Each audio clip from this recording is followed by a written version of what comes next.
Will be here right back, and Flo Dappis, our student rep. And Noah's coming in a few minutes. And Noah's coming in a few minutes. So let's all stand for the Pledge of Allegiance. B, do you want to lead us off? Over here. Yeah. I pledge allegiance to the flag of the United States of America and to the republic for which it stands, one nation, under God, indivisible, with liberty and justice for all. Okay.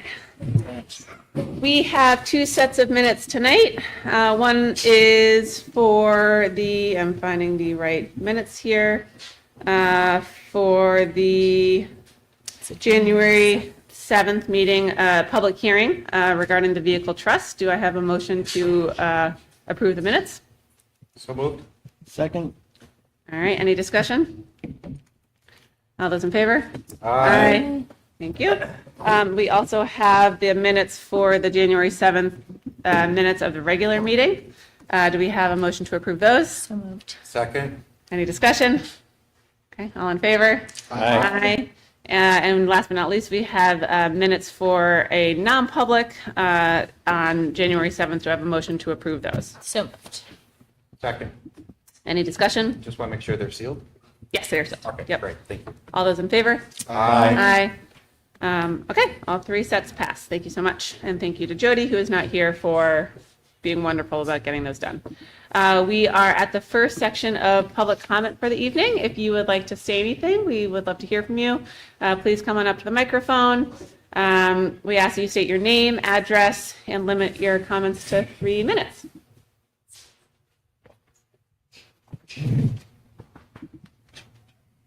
Okay. First up, we have student representative comments. Flo, Can we wait till they're you can wait. Yep. No board comments from No Rob. board comments. Jonathan. No. I'll wait till later. I want them to do their thing. Okay. Okay. Do you have any comments? I will save my comments Yeah. for after our special guest. Okay, cool. I'm excited, so that's. Okay, great. So we will do our student highlight and then we'll come to Flo and Noah. Does that sound good? Sounds like a plan. All right, so we are joined this evening by Paula Demers, Miss Gaddy, and Mrs. Allen, and the students of the Hopkinton High School musical, which was last weekend, with 3, I believe, sold-out performances of Anything Goes. Do you guys want to come up and talk a little bit about it? Yeah, you do. So I just wanted to talk about this musical on more of like a personal level, as well as like the department as a whole. So like overall, this part. Sorry. Name would be great to start. Sorry. I'm Gavin Wallace. Thank you. I'm a senior at Hopkinton High School, and I've been doing musical for all 4 years. And it has been really impactful for me in like making many new friends, in building my like self-confidence as a person. And so honestly, like this department is really, really important to me. And everything that like these teachers have put into it is so amazing. And I'm really proud of what we made every year. But especially this year, I think Anything Goes was fantastic and a great way to like, a great final musical for me. And I think it was so much fun to perform, and from what I've heard, it was a lot of fun to see. Not to be whatever. But yeah, I just think that the drama department is really like really important, and it's fantastic that we have it here and we have such fantastic people as a part of it. So thank you so much. Amazing.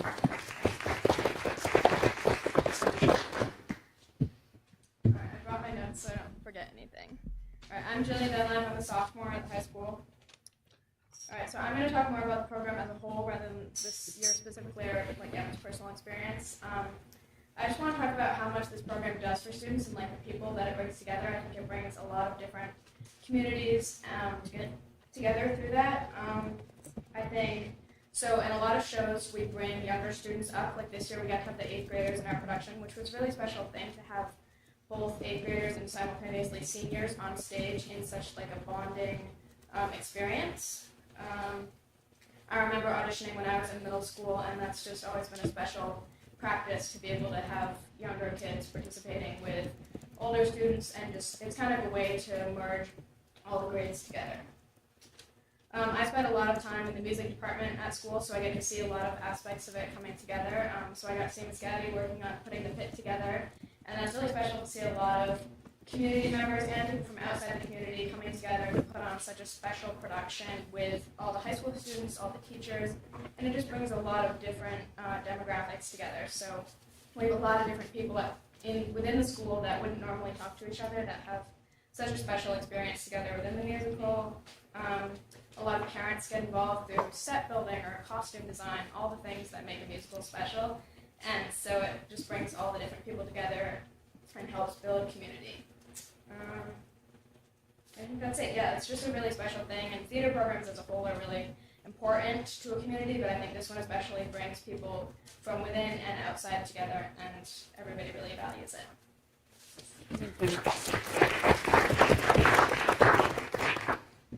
You know what's great about the theater program is no one has a problem talking in front of us. They just get up there and own it. I'm Paula Demers, and I directed the musical. This is my 11th musical that I've directed here at Hopkinton. I just wanted to let you know that this particular production, we had 34 cast members, and with booth tech people and people working backstage, we were at about 41 students involved, which we are kind of back up to our pre-COVID numbers, which is wonderful that we're back up there again.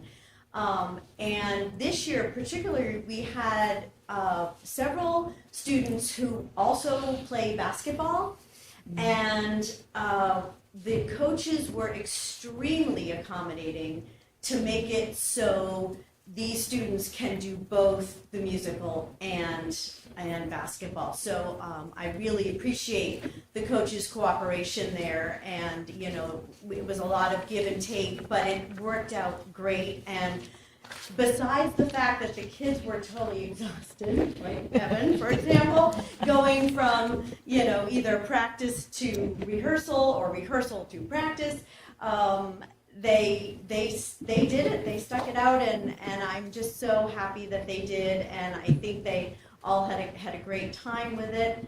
I also, just in speaking about the program, we're at the point now, since this is our 11th year, that we're hearing back from alumni and students who have gone into music education, students who have gone into music performance, students who have gone into play performance, acting, theater, stand-up comedy. It's just wonderful, and many alumni coming back and saying, because I was involved in all of this, I could go to a job interview and it was, not as scary as it would have been. And I was able to present myself, just like you said, standing up and speaking in front of people. It's just such a wonderful skill. And also working together so closely with, teamwork wise. And I forget, there was a man who posted something on Facebook. He lives in town, Parker. Mm-hmm. Yes. Oh, yeah. Whatever that was. Yeah, I didn't hear. Okay. Anyway, he talked about he goes to a lot of the sports events, but he also came to the musical, and he loved seeing, the some of the same kids doing both, and the fact that putting on a musical, you're doing many of the similar skills of depending on each other, and you have to be there for each other. I mean, our lead performed with strep and a sinus infection we found out afterwards, but he didn't want to let people down, and it was amazing what these kids can do. So just learning that, and the sense of community and the importance of being there for each other and supporting each other, respecting each other, it was so evident this year especially. But anyway, so thank you so much for your support and inviting all of us here. I was very happy when also they could come, so it was good. But thank you so much for your support. It's just a great program. And Bridget and Nini and Judy Green also was our choreographer. So we had 2 choreographers this year, and Kathy Donahoe volunteering her time to produce, which is hours upon hours upon hours, and Michelle Allen with her costumes, and I mean, you know, it was just a wonderful group thing. So, Paula, Yes. Paula, I think I ask you every year, but I always like to recognize the time and effort put in by the students. So what was your practice schedule and rehearsal schedule from when until when? Because I believe, feels like you started in August, but I know I'm exaggerating, but I know you're no, doing. you're not. Yeah. Bridget and Nini and Judy and myself, we start in the summer, getting everything, you know, together and whatnot. And the students, we have auditions in October. So they get their audition packet early October, and they have about a week to kind of look through that, prepare their audition, and then we started rehearsals, I would say, mid-October this year, and we just finished last weekend. Fun. So Thank you. it was about, what did we do? We did 3 days a week at the beginning. Yeah. And then it got more to be 4 and 5. The last 2 weeks, it's pretty much every day.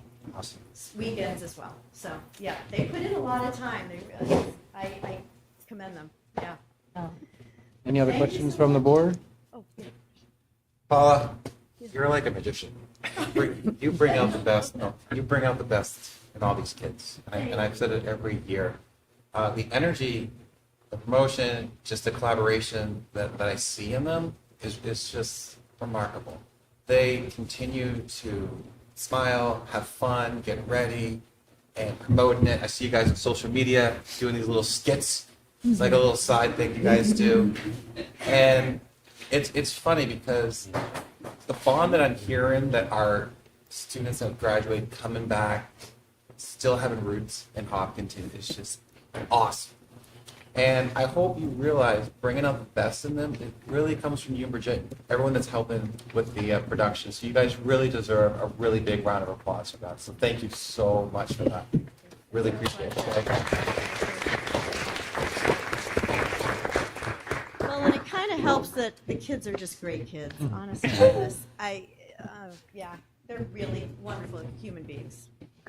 You want to say anything? Well, so I this year I was telling Paula, I got to peek behind the curtain this year, and it's one thing to talk about this, you know, in a school board meeting. It's another thing to go and see the shows, which are just amazing. I now feel that it is a whole other thing to join them backstage. I mean, you guys, first of all, it's fun seeing you in normal clothes and not like your angel costumes and your other period pieces. And you're no longer a gangster, Gavin. So that's good job. You know, the kids all know, really the actors all know what they're doing. It's a really great indication and show of a community, not just a school community, but the larger Hopkinton community coming together. The parents who get involved, I mean, everyone who helps in the pit and helps with choreography and leads the show. It is really, I think it highlights some of the best parts of our community and why it is so important to support endeavors like this, and just how fantastic our students really are. And you know, you guys might not be hanging out in the halls normally, but I never saw anyone being unkind. I saw a real impressive coming together of unique voices and personalities to make something, you know, the parts were great, the whole was even greater. So I cannot commend you all enough. And I look forward personally, and hopefully my daughter will continue, I know she will, to be involved, because I'm excited about continuing to be involved for the next several years. So I cannot say enough good things, really. I'm gonna start crying. I know. Well, yes, I probably will. So I'm going to like avoid a little bit of eye contact here intentionally because I'm going to be a mess. But I think it's amazing what you guys do. Oh my God. Sorry, I set you off. It's so bad. It's so bad. So bad. I think the two things that I find so amazing is that graduates from former years come back and they're in the pit band, which I think is wild. And also, I had multiple parents tell me, oh my God, tell me about how their little kids, there was like lines to meet all the performers of the show because all the little kids were so excited to see you guys. And I think the arts are such an important part of what we do. Laura and I were big artists together as in our youth and as a form of dance. With Mrs. Allen. But it's great to see you guys come together. These productions take an inordinate amount of work. And so from the adults to the kids to the orchestra to the lights and the music and the sets, it's bananas. So great work, guys. Good job,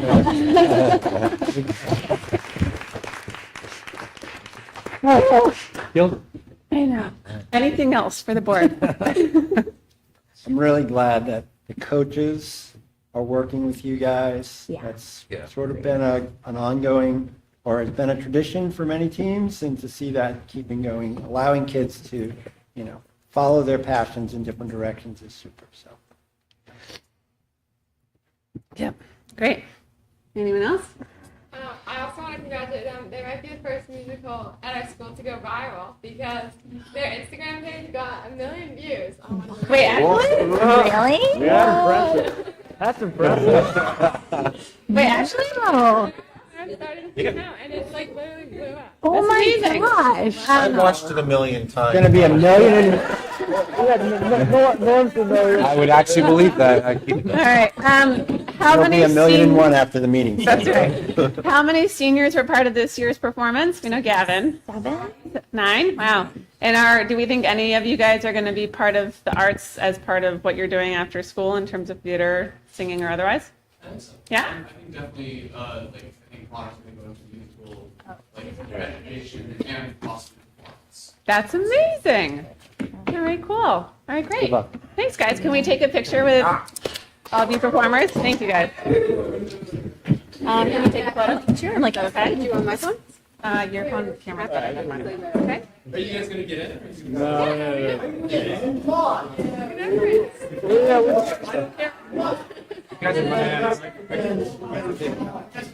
Yeah.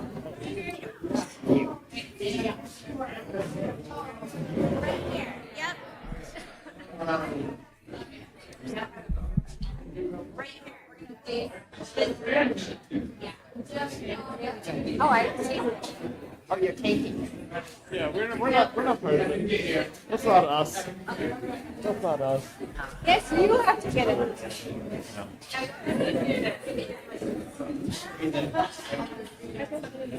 She knows how to smell. All right. Are they saying? 1, 2, 3. One more. Thank you.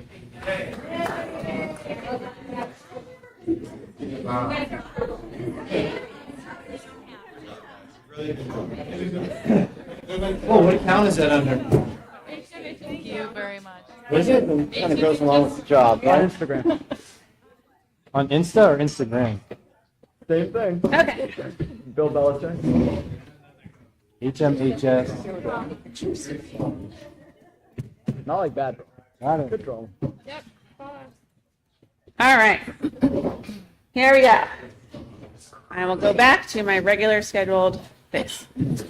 Okay. Thank you guys again. All right. Noah, since you were a scooch late, Miss Flo asked if she could wait to do student member comments. So take it away, too. All right. You started because you were here first. Okay. We just started our new semester today, so everyone's got new classes. Everyone's happy that we're done with midterms. And during midterms, the middle school had their career day. So on Friday, they were like introduced to a bunch of possible careers for their future. I think that went well. Yeah. There's a lot of positive feedback about the schedule, having the weekend between the 2 days, I guess you will, because we had 4 finals last week, then 4 finals this week. So midterms finals, same thing. So splitting it up made it. There was a lot of positive feedback from the student body. Sports, they're in full swing, as Flo wanted me to say. You wrote that. I'm just happy. And the basketball team, the girls' team's doing phenomenal. I think they're 8-1, 9-1. The boys' team's not doing as well, but we're turning a new leaf. We're gonna pick it up. The Nordic teams are doing really well. They have a race tomorrow. On Saturday. At White Mountains. And the boys have a home game tomorrow for varsity and JV, and then the girls are away. And the middle school is both boys and girls are doing very well. And Alpine has a race in Sunapee tomorrow. Okay. Good So you job. want to say it? All right, I'll do it. All right, so Saturday, there's the Ethics Bowl, which is a part of our club at the high school student-led ethical discussions. And it's a regional competition where you are given a ethical problem, and instead of debating the issue, you're competing against another team, but instead of debating the issue, you're discussing the issue, which is interesting. So you have like 2 minutes to present your ideas of why it's morally ethical to do blank or not ethical, and then they respond, ask you questions, and it's really cool to see, because that's kind of the point of our club at school, is we're not trying to butt heads, but we're rather trying to find common ground. So And I think a lot of kids from the musical. yeah. So. It's not present. I also want to say that during midterms on Friday, we had the mock trial at a real courtroom for the first time. Yeah. And Noah and I were opposing attorneys, and we gave the closing statements. And guys, it was a hung jury, and we were so mad. But That is so fitting for both of you.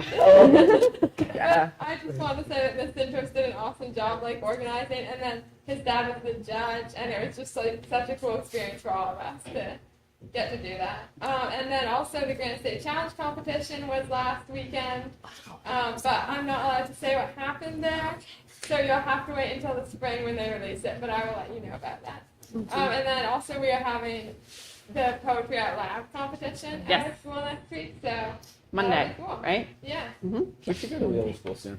I feel Yeah, like we should. We'll do that soon. Okay. Yeah, we'll present on them. Yeah. On the career day, I know that Mr. Kelly and Mr. Morrill are going to come back and report a little bit more in depth on that. Great. And that experience, and a shout out to the foundation Hopkinton Schools Foundation, who helped fund the kickoff. And again, emails from parents and kids. And as I said to Jake, how was attendance that day? And he said almost 98%. So on a day in which everyone else was there, all the kids were excited about showing up. So. That's great. I Any heard questions? Oh, yeah, go ahead. Just to Oh, wait. Jerry, do you have something else to say? Oh, I was just gonna say, from middle schoolers, I heard that they had someone who works for NASA come and present, and there was a lot of, if you will, hype around that. So, the career day sounded very positive from the middle school perspective as well. Amazing. I agree. Norm. And I just want to say, extend first thank you to Coach Roth and Amy Roth for bringing the Nordic team to Vermont. I was a little disappointed, Flo, you didn't share a little bit about that. Oh, yeah. Yeah. We want to share a little bit about that real quick? Yeah, the Nordic team had our training camp at Craftsbury also last weekend, and it was the conditions were insane, and it was just such a good experience for everyone to actually get on snow because there hasn't been much around here. But no, Coach and Amy came up too, and they did a great job with everyone on the team, all levels of experience. So. It was insane because there was actual snow, or There was so much snow. There was literally 80 kilometers of trails everywhere. Amazing. Yeah, but these are coaches that are doing this outside the schedule of what we're required to do, and I just really appreciate that they do that. Yeah, And even they're- Emma Roth came back and helped us. Another alumni coming back, even better. That's awesome. Amazing. So, thank you. All right, Jonathan, Rob, any questions for our students? Andrea? I do think, I don't know if you guys know this, but sometimes it happens on improv shows where someone will write the script and then have the other person just read it, and I do feel like there's a great opportunity here, Flo. Give me prep to come. Say what I Well, I just Uh-huh. wrote here. I came for practice. But I think it's great. I'm pumped about the career day. I think it's great to move that up and have them doing that in middle school. So as kids think about 2 pathways to graduation, otherwise that's outstanding. I cannot wait to hear what happened with Granite State Challenge. And I'm thrilled in terms of mock trial. That's a pretty rare opportunity that I think is really fun. And I'm sorry that neither of you actually won, but I think that's okay. It was a murder case A murder case too. Oof, But tough neither of one. us lost. Yeah, that's right. Who is defense? I was defense. And I So if it's a hung jury, defense won. well, we have Anything that isn't a guilty is a win. we have to retrial. We have to redo the trial in June. I'm just saying, if you walk out of the courroom and it's The not a attorney guilty, at you the won. table. All lawyers here. Oh my God. Okay, so thanks, guys. That was great. We are going to move into a discussion of budget. Oh. I think what we're hoping to do is have Rob, if you wanted to talk through some feedback from the budget committee. I know finance met this morning. Yesterday morning, thank you. We'll discuss as a board, and then I think we can open up to public comment for that portion and go from there. Does that sound good? Yep. Great. Thank you. Take it away. Sounds good. So last week, we had a very short 4+ hour meeting with the Budget Committee. Very dynamic and a lot of good feedback. I think, if I'm being fair, generally speaking, the vast majority of the Budget Committee felt that the budget, the warrants were rational, they were logical, and yet affordability was the question. So after much discussion, the number that came back to look for us to trim all in, so not necessarily saying in the operating budget or in this warrant or in that warrant, but let us do our jobs, was somewhere between 150 and 250, and I'd say the consensus was probably around the 250 mark. So I think for me, as I listened, I was thinking not only about what they said, but I was also thinking, and this is again just me as a board member, not this board, the affordability factor and valuations. So after the meeting, I emailed Neil the next day and said, can you send me the valuation spreadsheet, but I want it sorted by percentage increase. So when you look at the valuation, 78 was the magic number. If you were below, your taxes went down. If you were above, it went up. And I was curious about people that really got hit hard. So I looked at properties that were between 150% and 500%. And that's really unfair because it sort of definitely tailed off after like 2-something. In that category, there were 127 properties in town that fit in that group. Of them, 61 were in the mobile home parks. So that was a bit of, I kind of knew it, but to see it was like, wow, we've got some disproportionate, either things were undervalued, but there are some folks that are going to see some pretty big increases. Neil explained to me via email that there's also, programs in place to help people. But regardless, that's part of our job, is to think about this time period and how can we slow the pace a bit. So that being said, in Finance Committee, we talked about what we could do and what is possible. So I'm just going to work my way through the operating recommendation and then the recommendation on each of the warrants, and then bring us to where our new total number is. So on operating, and I really thank Mike and Laura and Michelle for working hard to see what could be done, because that was the other message from the Budget Committee, was that they would like to see, didn't matter, it was all in, but there was a strong vocalness about some of it should come from operating. And I disagree with that. So Mike went back and looked at, and the big thing that stood out, I think, as a board, we've talked about the need for the English language position at the middle high school being pretty critical over the next 4 years. The 2 IAs was what was really in question.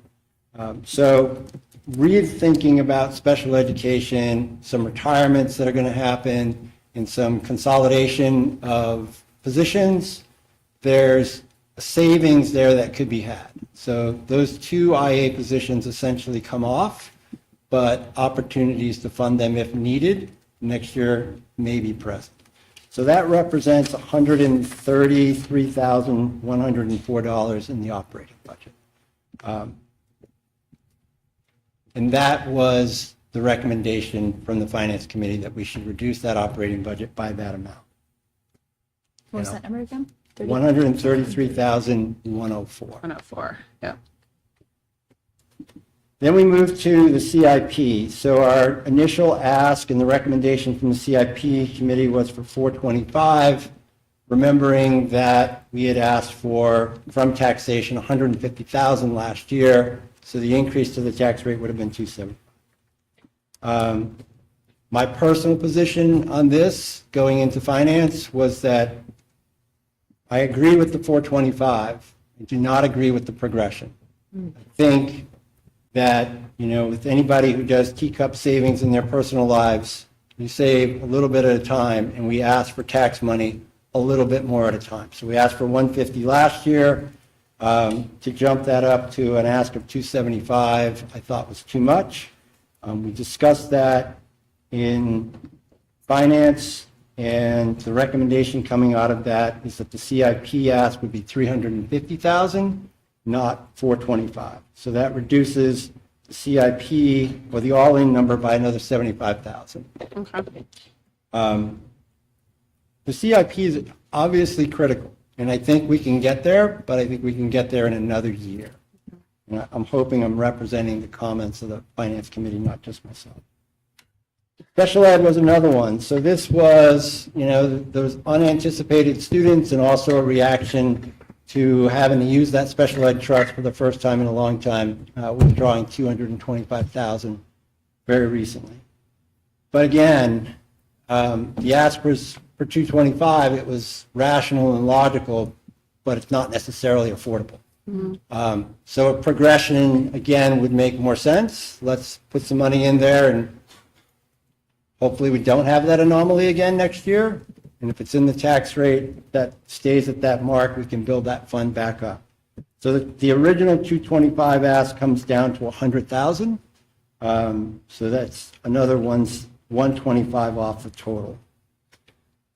I think we're going to talk about the vehicle later on, so I'm going to step that one aside. But the short conversation that we had was that we'd be looking to do 10,000 for the vehicle trust, but that would be coming from the undesignated fund balance.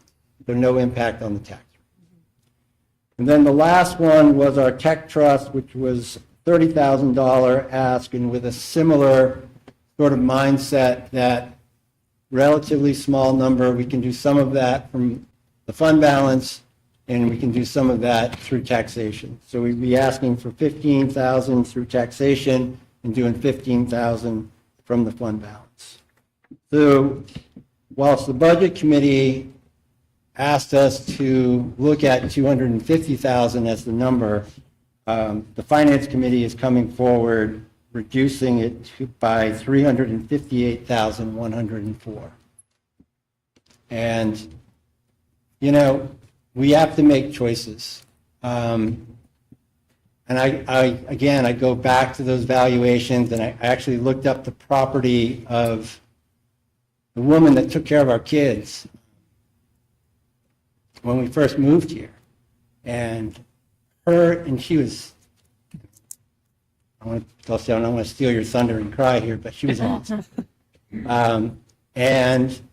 But not of means. In her property, her taxes would have doubled this year. And that was not realistic. So, you got a lot of things going on in your head. So these things all make our programs continue to run efficiently. We maintain the equity of the school districts that we have. We slow the pace of some of our warrants.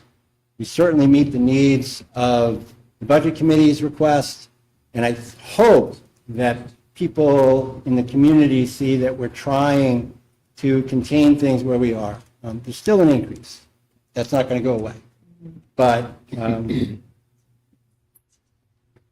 I sort of said the other day at Budget Committee, people use that word, kicking the can down the road. I hate that term because I think that whether it's the town or whether it's school board or whoever it is, I don't think people meaningfully kick a can down the road. I think they're struggling with how to manage a financial situation.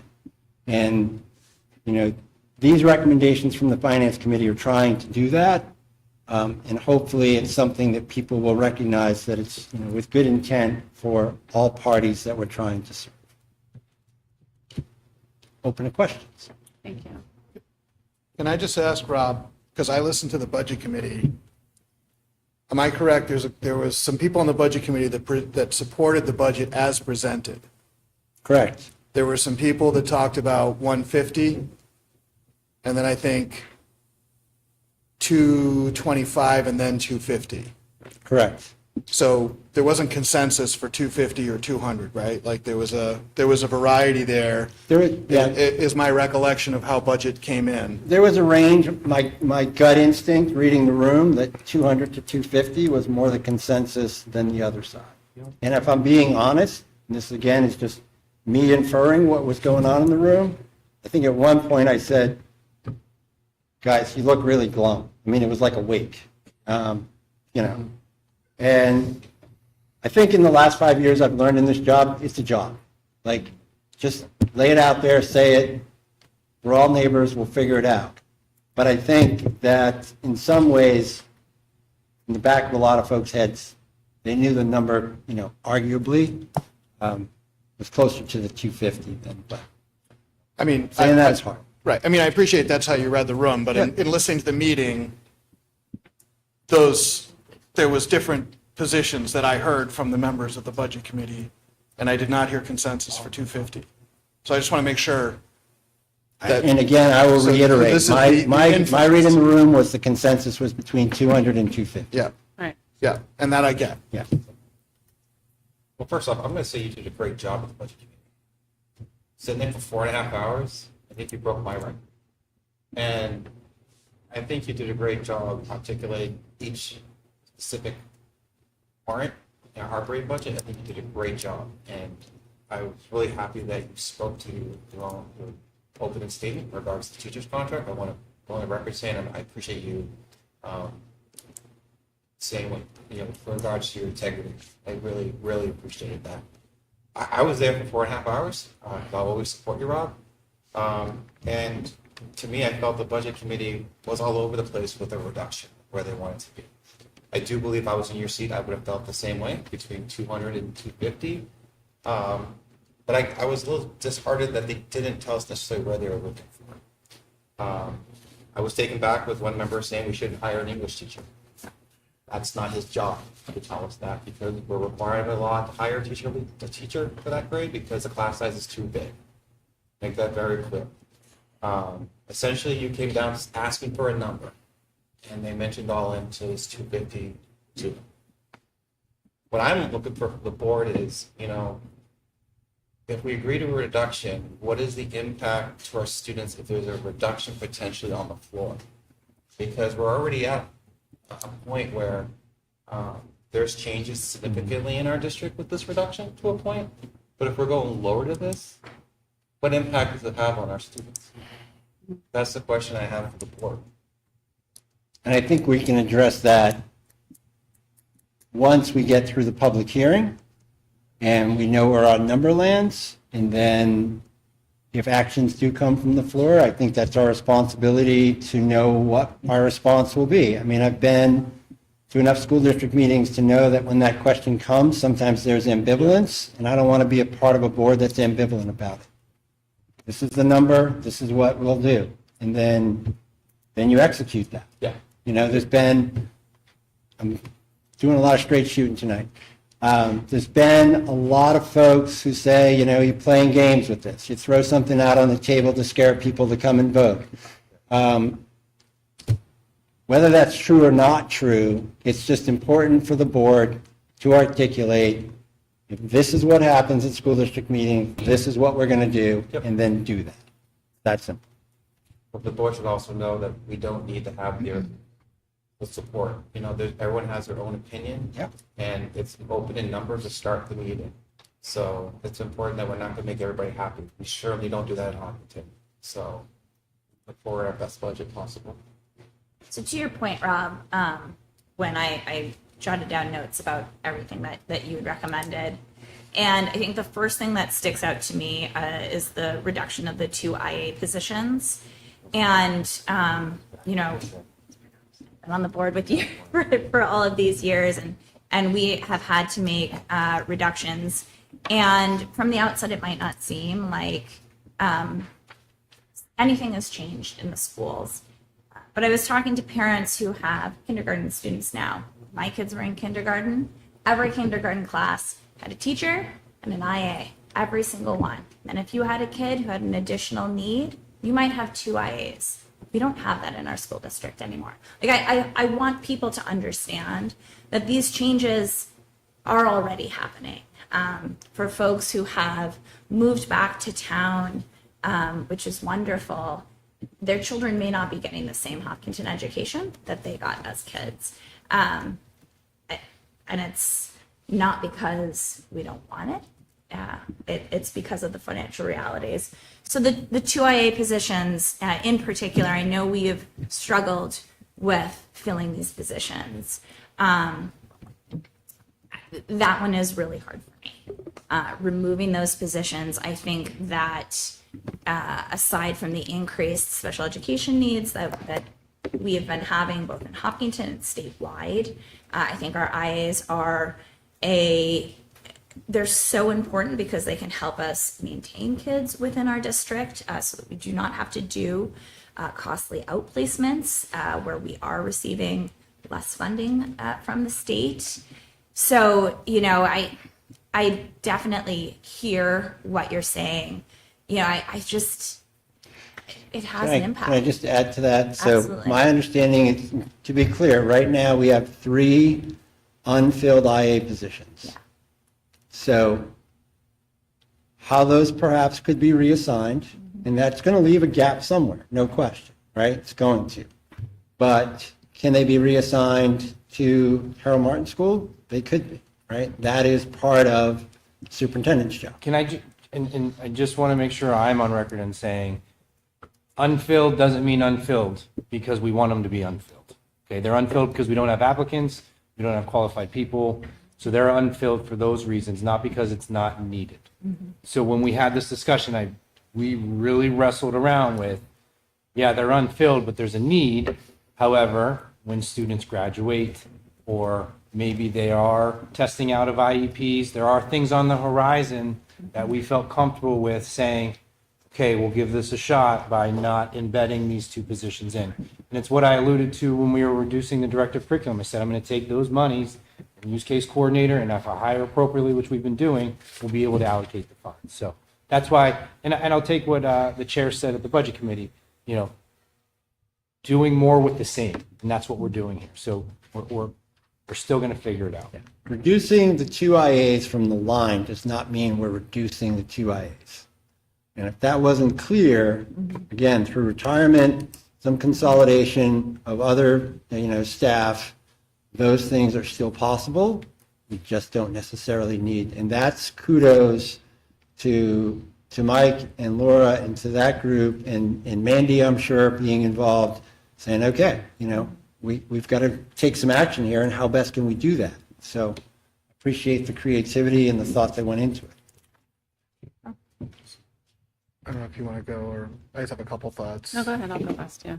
So just a couple thoughts on listening to the presentation.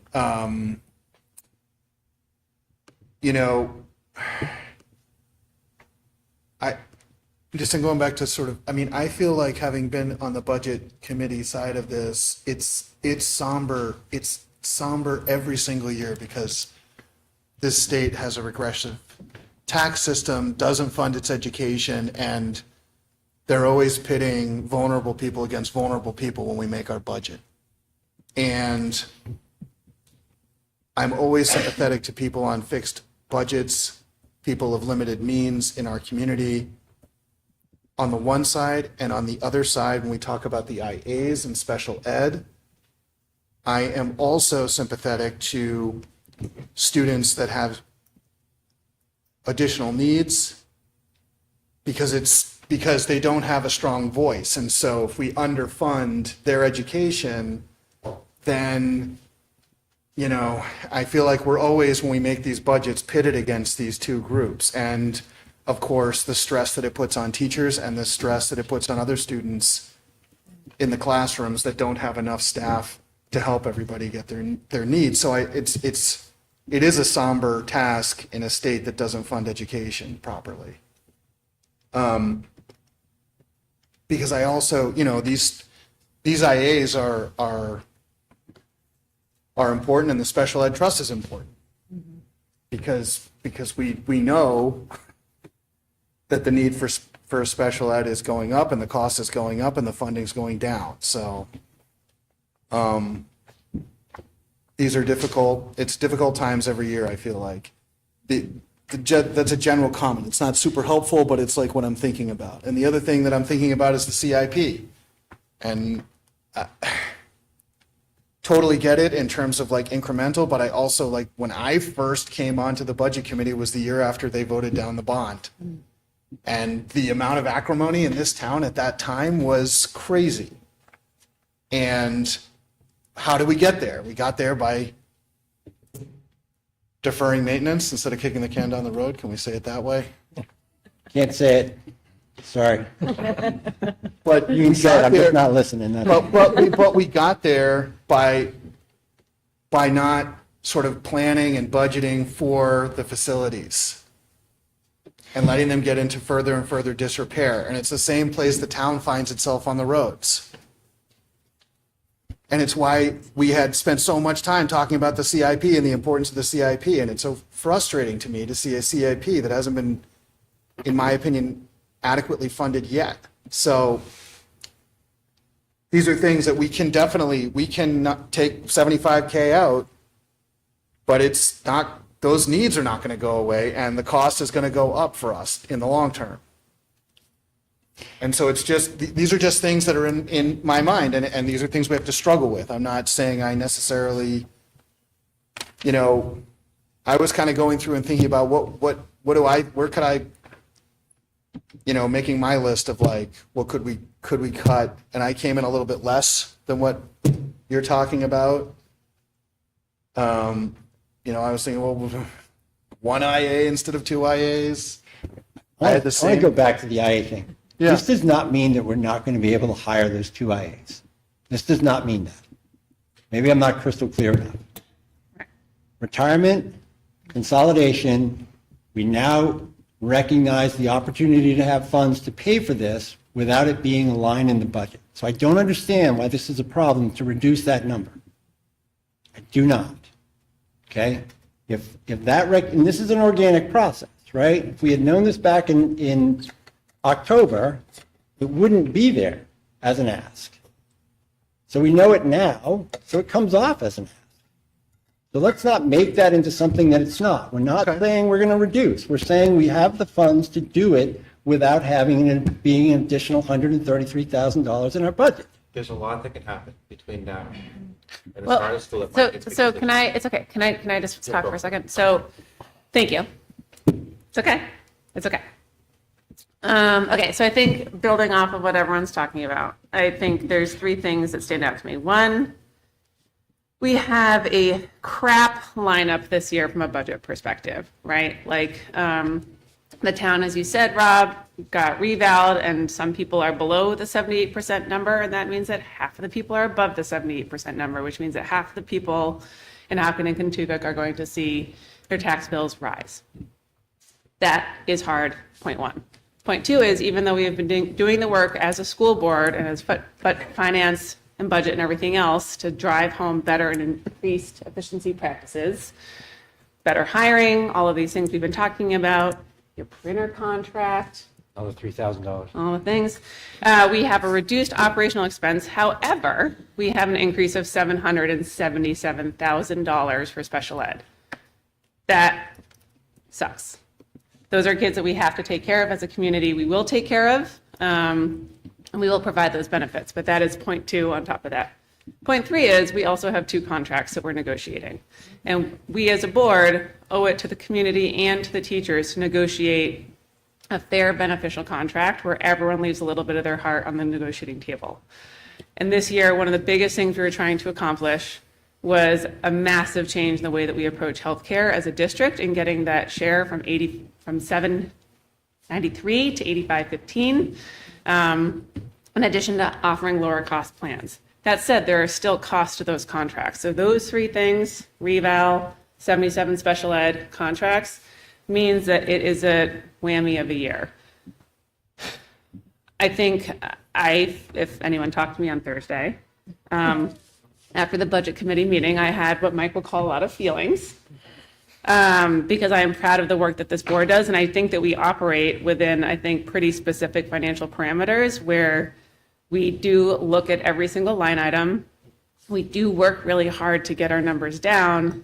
That said, we cannot control the entire universe that we live in.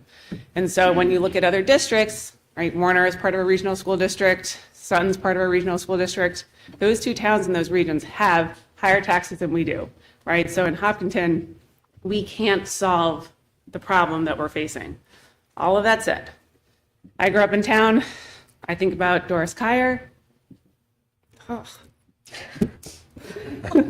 She's gonna be the music. I know, I just, Doris and Carrie were buddies, by the way. yeah, of course they were. But there are a lot of people who, it's an existential fight between kids who can't vote, who can't pay taxes, who need to be educated. We are doing our best to educate them. And people who live on fixed incomes or in inherited properties or cannot keep up with the pace of post-COVID property tax increases in this town. And that feels existentially crappy. One of the conversations that I had over the last week was, should we do more than the budget committee asked, right? Like, should we go above and beyond their cuts? That might seem foolhardy, I think, like from a budget perspective, right? It's not like we have a lot of fat left. If we have special ed increases above where we are, that means we have to freeze the budget, right? And that will just sort of drive us to a standstill. That said, I think it's really important to message to people that we're not trying to do this, right? And we're trying really hard to listen. So can I step in from your feelings really You quick? can step in from my feelings. I have so many today. I'm sorry. Listen, and it is a special place to be a part of, and you guys do a very good job of trying to listen to all the stakeholders, all right? I think the challenge, and Rob, you did a very good job of clarifying for me, is staffing is very fluid in our profession, right? People come and go throughout the year. Right. You hear the retirements out of here, you hear the hirings from here. And from the board committee, when Rob came in that morning, I said, you're not going to believe, and again, not to discuss personnel, but this is going to play out before the end of the year. So I believe that we can use that retirement stuff, and it's going to, and I agree with you, Jonathan, we're going to fund those positions. And it goes back to what Krista said at the budget committee. We're taking the same funds, and instead of booking additional, we're going to do our best to hire at the rate of which the money is going to be replaced. All right. So that is important to note, that as you're navigating these thoughts and these discussions, Laura was doing quick math. If the approval goes through and you guys vote for reductions, we're essentially presenting an operating budget this year of a minus 162. Right. So operating costs, we're going to be presenting a budget of minus 162,000 plus special ed costs. Now, I did separate that out, but I think that goes to show what we are trying. and I think the last part here is, I think everyone who I think thinks about schools watches what happens in our state pretty carefully. There's a lot happening, I think, and I am, the biggest thing is that it's like you protect the house, right? And that for me is, how do we not follow the example of Pembroke, where they cut $3 million, they had to fire and let go 27 teachers, another 17 quit, their superintendent quit, and it just principal quit, like it just starts the cycle. And we're at a point where I think we can continue to do what we can, but in Hopkinton, if we get to those larger cuts, you are looking at class sizes, specials, the things that I think bring about the enrichment of our students and also the community. So it's sort of like active defense, right? Is I think the way that I think about it, and an active defense can be the best offense, even if it's something that I feel upset and fired up about. And those are my thoughts. Welcome to discussion. Well, I was just going to say, just looping back around to the two IAs, I did understand what you meant. I think I was speaking more to kind of a broader idea of, you know, it feels, I think it can feel from the outside like nothing is actually happening in the schools, but there are like real consequences. But I do understand kind of your rationale for this. I think just for me, I agree, even with my discomfort, with your ideas for the operating budget and CIP. I'd probably want to keep maybe more in the special education trust. And then I'm fine with the tech. Just to start really getting down to brass tacks. I will say I came in the same as you did on the tech. But The Same issue 15. on Same. I tech. had this exact same idea on the tech. I think the discomfort with the special ed piece, I appreciate that. Yeah. Is we do have Article 10, the contingency fund. We're going to start. We're going to start calling, it's like the Ohio State. I don't know why they get to call them the Ohio State, but it's going to be the contingency fund there. Okay. So, and, you know, we're saying this year we're going to use 400,000. That'll leave 486 odd thousand in that fund. I don't know if we'll be able to put any money back in there or not, but that's possible. And, you know, I don't like a budget freeze any more than anybody else, but in the 22 years that I taught here, I lived through a lot of those budget freezes. Right. And sometimes they're in October and sometimes they're in March, but you soldier on. And yeah, this is a unique time. And I think that, again, we need to be sure that we're listening to all parties. And I think this is a very fair way to approach what we're trying to do, be fiscally responsible to our liabilities, and also be as fair as we can be to the taxpayers in an incredibly unfair tax system. Laura? Sometimes, I mean, I'm sitting here as your BA, it helps me to think black and white sometimes. So if we think about our assets as a district, we think about CIP, right? We have $18 million in assets. That's the net value of all of our capital assets at this time, the buildings, the grounds, all of that. So 400,000 is only 2% of that. Correct. So if we're putting 400,000 into a CIP, you're dedicating 2% of the value of your assets every year to upkeep them and to continue their, you know, useful life essentially, or to extend it ideally.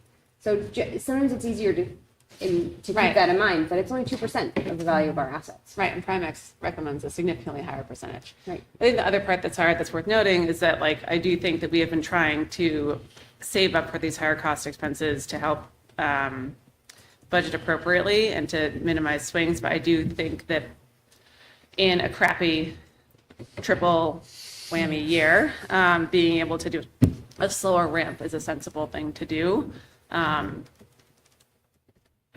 Just given the impact of what's happening in this particular moment in time.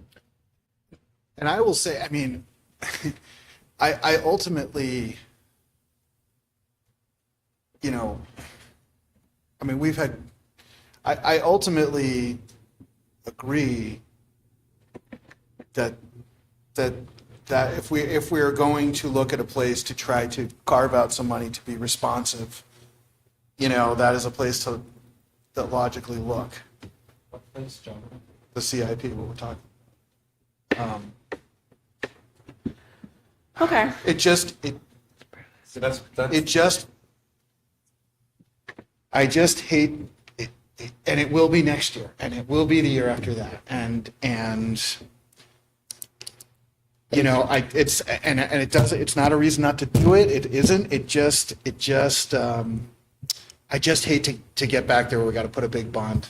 Well, yeah, well, and the other thing that's there is I think that from the work that we started with CIP 4 years ago, Jim Rizicki was there is a cluster of stuff that is in the multiple hundreds of thousands of dollars per item, which is on or very near end of life. And so that is, I think, why we've been trying to be very strategic about building up the CIP intentionally. That said, and the contingency fund, Article 10, can't necessarily be the octopus contingency fund where if we have an increase in special ed and 2 boilers go out and something else breaks. So we will have to make other choices. But I think that we are trying as a district to go ahead and try to be thoughtful in terms of building those reserves up. I also do think it's prudent in this particular year, given the other things that we need to pass. Yeah. To be measured. Which there also is resistance to in the budget. Correct. Right. Using that octopus. Right. And building that up. Right. Right, because we want that lean too. Correct. So, Yep. I'm with Jonathan in the CIP. We were 92.4% coming into here in agreement from the finance committee, and the CIP is something where I'm really struggling with. There's a lot that's going to be happening in the next couple of years. I understand we have Article 10 we can withdraw from. I appreciate Jim's been working with the town CIP committee to try and find that right number. Our number, of course, is the number that goes in the warrant, but there's been that new established communication with them, which I'm very happy to hear, and it's going to be a lot better moving forward. With talking to Jim today, there was some information that was missed probably from the spreadsheet that they missed in the report that didn't validate the number that they recommended, which was about 375. And that's something that it's a new established relationship. So they're going to improve that next budget cycle. I really struggle with us reducing the CIP. Someone who chaired the building project, seeing what's happened when we don't put enough in there. Can I ask this question? Sure. I mean, I struggle with it as well, but I'd struggle with it more if we ask for 425 and it gets voted down, because no means no. Yeah. Correct. Well, that's I'm why. not going to support. Yeah, I agree. I'm just saying I'm struggling. No, I know. And that is, Right. if I don't share how I feel without sharing, then, so I'm just saying, it's just, every area that we do a reduction will have an impact. And this is the message that needs to be sent. The IAs. But what I'm hearing in part is we're not doing enough or anything, and we are doing. We did 150 from taxes last year. Right. I'm asking that we do, or the finance committee is asking that we do an additional 175 Right. from taxation this year. And then next year, we ask for the last part that gets us to that 425, that stabilizes the tax rate. And in subsequent years, you can ask for the 425 and it doesn't raise your tax rate. I understand that completely. I do. I understand it, but they didn't understand it. Who didn't understand it? He means the CIP, I think the town CIP committee. But That's the okay. CIP is not voting on it. We're voting on it as a board, and we need to present it to the town. I understand. But Right. the CIP, the change in the tax rate was an issue they didn't understand. It's okay. It's all right. We're That's working it. on that. We'll work on it. Okay, I Yeah. just want to make that I very clear. think a lot of people understood, Yeah. to I be did. fair. I did, Okay. but I All want to make right. sure. Do we have any other comments, and we can open it to public comment? On the CIP, Yeah. since we're talking about it, it's something that the board directed me in my first year here to really clean it up. And then Mr. Rizicki took it to level 10 the next year. I just want to be very clear on how articulate in the time and effort that Mr. Rizicki goes into that document. It's not just flying by the seat of his pants. Each year we have reduced the CIP since I've been here, the ask, a little bit, and we've been fine. I'll use that word, but I just want to echo what Dulcie said. And the part that I mentioned to finance yesterday that terrifies me is we thought this boiler would last 2 more years. It's on its way out. And now we anticipated the high school one. So those are 2 big things that are staring at us. I just want to continue to echo that. And the words I use is, since I've been here, we continue to be reactionary with our facilities rather than proactive. And that's really what we tried to flip the CIP to do, is be proactive, so that it's not replacing a boiler in the winter when costs are higher. That's a fact. So I'm okay with the recommendation. Mr. Rizicki, I met with him this afternoon. He's okay with the recommendation, but I want to continue to echo what you were saying, is we have to get to that point. And as Laura said, it's still mathematically probably underfunding what we need to do. Right. But we also need to live where we live. Yeah.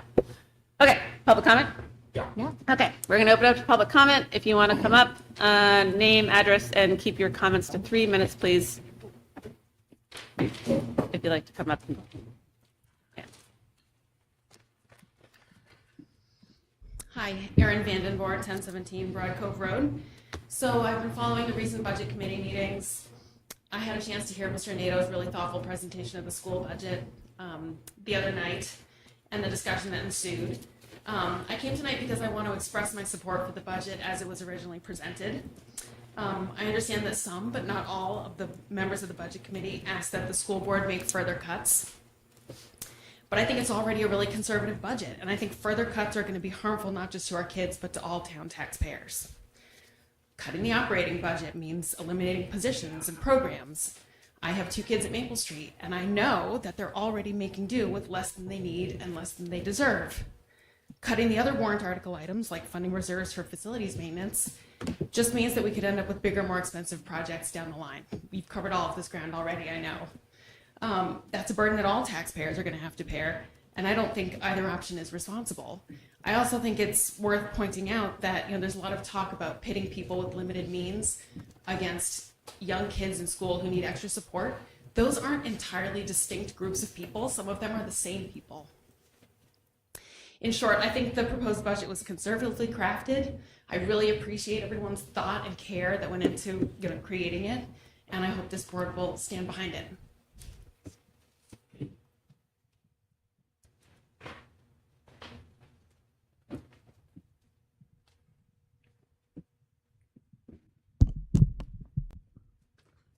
Like Aaron, I am very, very grateful to this board for the budget. Can you state your name and address? Sorry. Oh, Janet Ward, 82 Watchtower Road, Kentucky. And like Aaron, I'm very grateful to all of you for the work you've done in presenting a very thoughtful budget. I was present at the first budget committee meeting, Rob, where you presented the budget. And I appreciate that the reevaluation shocked a lot of people. And I also appreciate that our State Department of Education is not supportive of public schools at this point in time. Having just testified before the House Education Committee at the legislature, the Finance Division, against a bill, House Bill 115, that would have made school vouchers universal, providing voucher support to families regardless of income, even if they already are able to afford to send their children wherever they like. So the cost for special ed being passed down to towns like ours, regardless of our ability to pay, is unjust. And you all are operating in that atmosphere. So I do think that the budget originally presented was pretty bare bones. I also understand and am sympathetic to those folks who were shocked by their new tax bills. And I appreciate what Rob is suggesting about responding as best you can to provide citing some further reductions in the school budget. It pains me to say that, but I also think that our town administrator, Neil Cass, should be approached to be specific about what is available to help those taxpayers who would find it really seriously burdensome to pay their new tax bills. Let's get that information out into the public square so that folks know if there is assistance available. And in support of the schools, what we saw tonight, the students who actually benefit, folks like these kids here. I mean, I am so proud of this town and what it offers. And that should be raised up whenever a discussion of taxes is concerned. What are we struggling to support? Is it of value? Is it worth some sacrifice? And so I'll be continuing to do what I can to support your efforts. And once again, thank you very much. Thank you.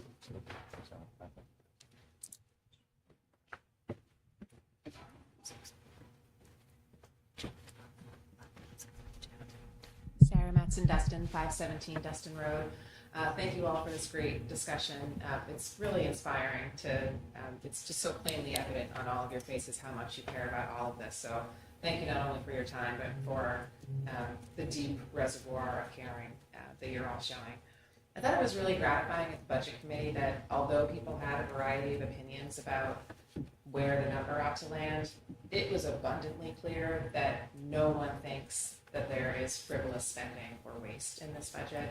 And I think that's really a testament to the clarity of the process and the materials that the board has achieved this year. So thank you to all of you for that. I think I understand the personnel number related to the IAs. That seems reasonable to me. I'm hearing our administrator say that we can do that without significant impact. I appreciate the risk that we might be taking with the special ed trust. That also seems reasonable to me. I am in the camp of being worried about CIP. I also remember the anger in the community and the vitriol that was directed at your predecessor boards for what people perceive to be deferring too much maintenance. At the same time, I think you're really faced with a choice here of you're going to get it from people if you put as much money in the SIP as we need, because it is clear that the number that's in there is what we need. You're also going to get it from people if you don't put in what we need, and 10 years from now, we wish that we had. So that seems to me like a really difficult judgment call. If you decide ultimately not to put in the number that we need, I beg you to be very, very clear about that so that when 5 years from now we are all mad at ourselves that we didn't save in the CIP, we can look back at the minutes and say, we voted not to do this. The school board didn't do this to us, we did this to ourselves. And I think as a community, that's a decision we can make together if that's a risk that we want to take. Finally, because I'm probably approaching the 3 minutes, I can't remember who said it, but I really agree with the comment that the community needs to know what the next $300,000, $400,000, $500,000 worth of cuts look like, because I think that people, I worry that people will hear this discussion and say, see, it's easy for them to find $350,000.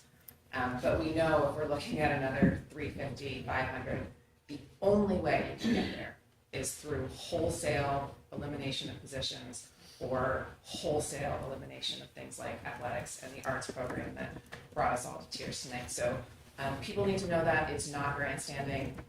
We should know what we're voting for. And so I encourage you to go through that exercise as best you can over the weeks ahead. Thanks.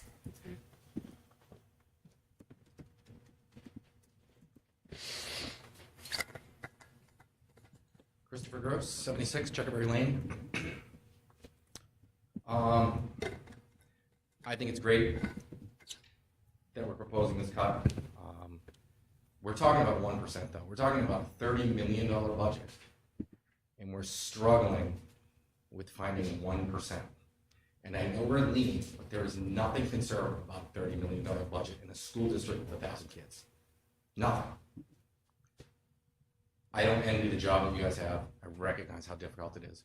I recognize that there are not easy decisions to make, but talking about these three things that have come together to make this perfect storm, this is not bad times right now.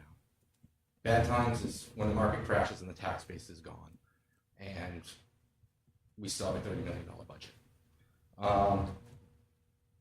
There are places to cut. There's decisions that aren't easy. How much does pre-K cost us?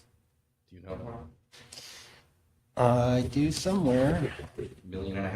No, It's God, no. No, it's 200 and some odd $1,000 minus the revenue that we get from that. Yeah, so But I'm not supposed to talk now, but that is I'm not- incredible I'm not amount of suggesting- misinformation that's out there in the Rob, public Yeah, square. Rob, I agree. Rob. I'm not suggesting that we cut it. I'm just saying, there are places that can be cut that are not truly educational. One can argue, listen, pre-K helps a lot of people out, but, you know, I sent my kids to a private one. I couldn't really afford it at the time, but that's what we had to do, because we had two working parents. But those are costs that could be taken away before we start, you know, fully eliminating high school teachers or what have you. Class size is something that we as a town are going to have a discussion about. I know when I went to school, it was 24 kids in a class.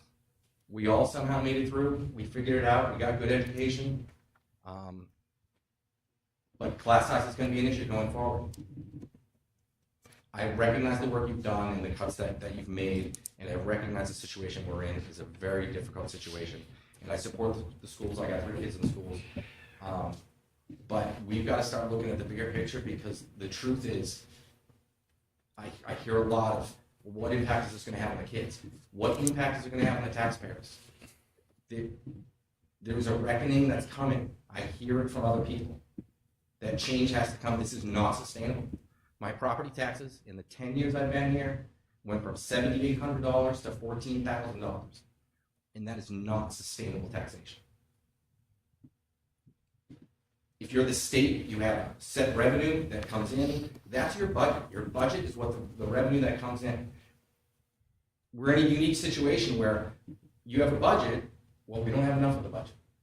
Well, we'll just tax people more. We'll make the revenue stream increase. You can't do that forever. And people are waking up to that. And like I said, I don't envy the job that you guys have. It's very difficult. I respect the work that you guys do.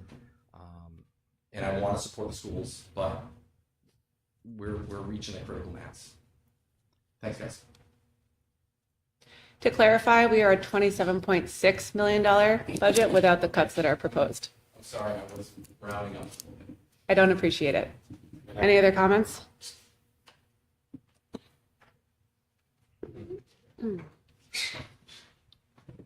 Evening, everybody. Lauren Clement, 86 Maple Street. Lauren Clement, 86 Maple Street. Okay. This evening, one board member said that he was pretty upset that a budget committee member made a suggestion about cutting an English teacher. I didn't see the comment come across exactly that way. He made a suggestion about, would it be possible to teach maybe like a lecture hall?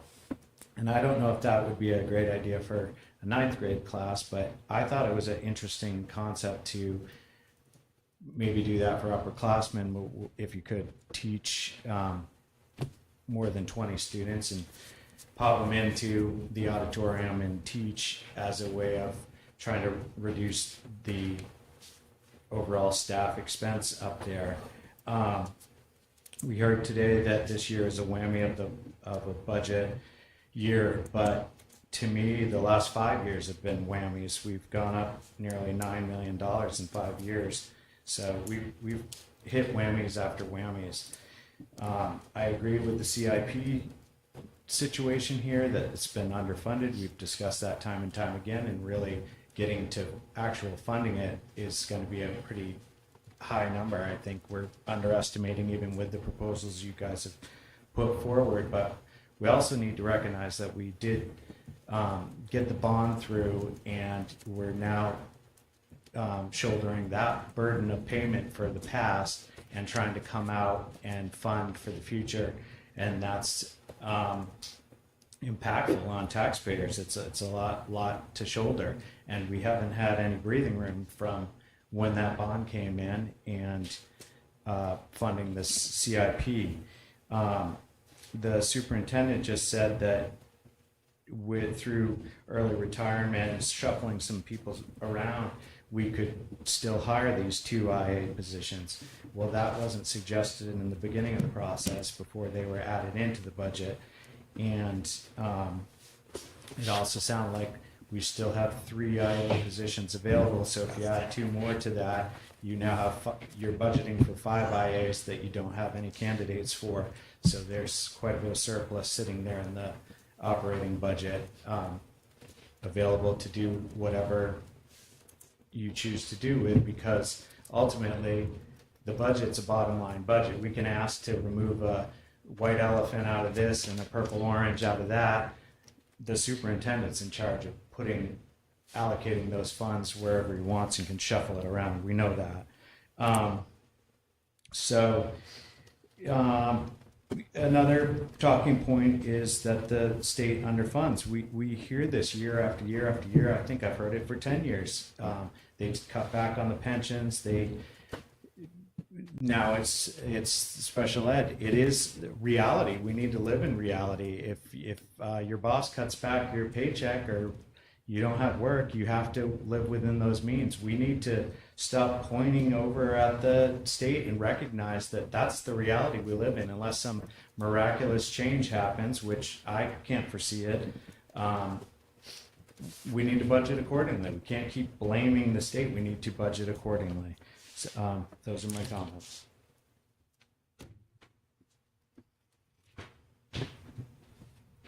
Our second comment. Sarah Matza, Dustin 517 Dustin Road. I'll make this one very quick. I've been hearing a lot about pre-K, and forgive me for telling you something that I know all of you know, but the reason that we have pre-K is because we have a legal obligation to provide special education services to children starting at age 3. So that's why we have preschool. If we didn't have preschool for those students, we would have to be contracting out, which would very likely cost more. The students in the preschool that don't have disabilities are paying tuition. So I'd love to see this analysis, but I would bet dollars against donuts that we are saving money by having preschool.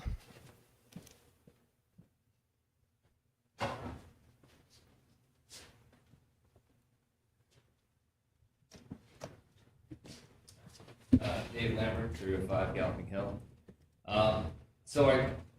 Again, this is an extremely hard process, and I do appreciate all your work. I know Rob probably had many sleepless nights. But sitting through every single school board meeting for the last 4 years or so, I feel like we're in the same cycle all the time. And there's a little carrot, like, oh, we'll make them feel good, we'll give back, 200,000, and they'll quiet down. But it's not really enough. And last year was the solar panels on the roof, and we gotta cut those. We gotta do 90,000 to repair the roof before we put it in. Hasn't happened. And then 2-3 weeks ago, we hear, oh, that was just a placeholder. So my question is, are these 2 IA positions just placeholders for something else? Because apparently there's 3 unfilled, so that's 3. That's 2 more.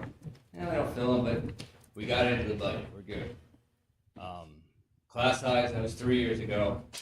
And it was all, we need this teacher. And everyone came out crying, Bobby, he's not going to learn if there's more than 14 kids in his class. And then the next year, they got rid of the teacher. Done it. So there's only really one big class coming through. I think they're 9th grader or 8th graders coming into 9th grade.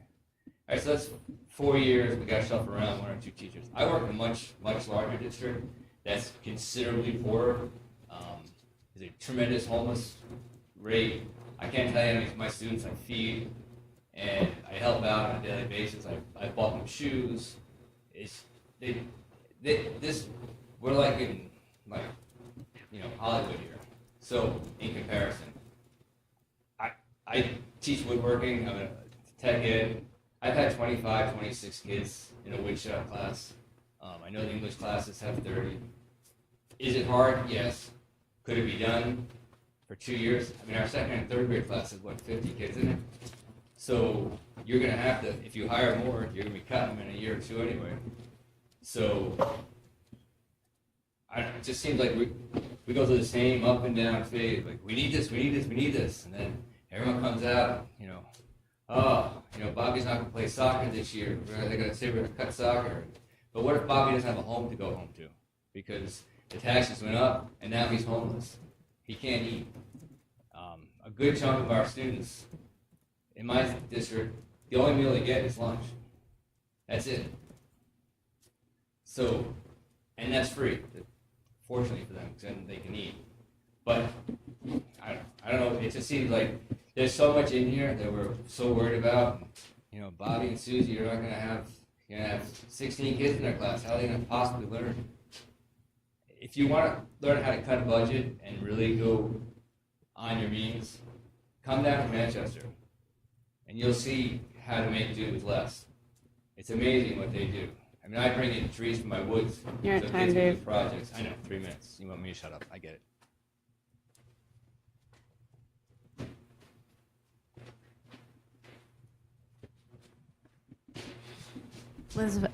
Elizabeth Sides, 265 Crowell Road. I just want to remind people that are throwing out numbers about increasing the class size to like 30, that we did just increase class sizes a few years ago to 21, 20? It depends on Okay, it depends so we on did the increase that. We had that discussion.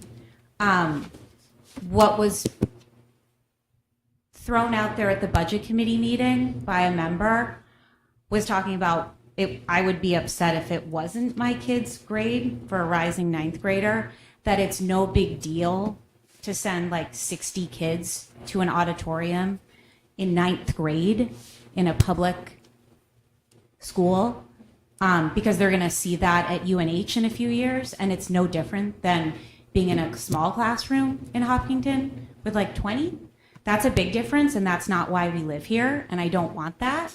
And so to suggest that that's not a big deal, or that maybe don't hire some teachers for that rising ninth grade class because they don't want to pay for 2 more teachers to educate all those kids, that maybe teachers from Maple Street or Harold Martin can just run up to the high school and teach those classes. That's also not happening. That's not the way our school works.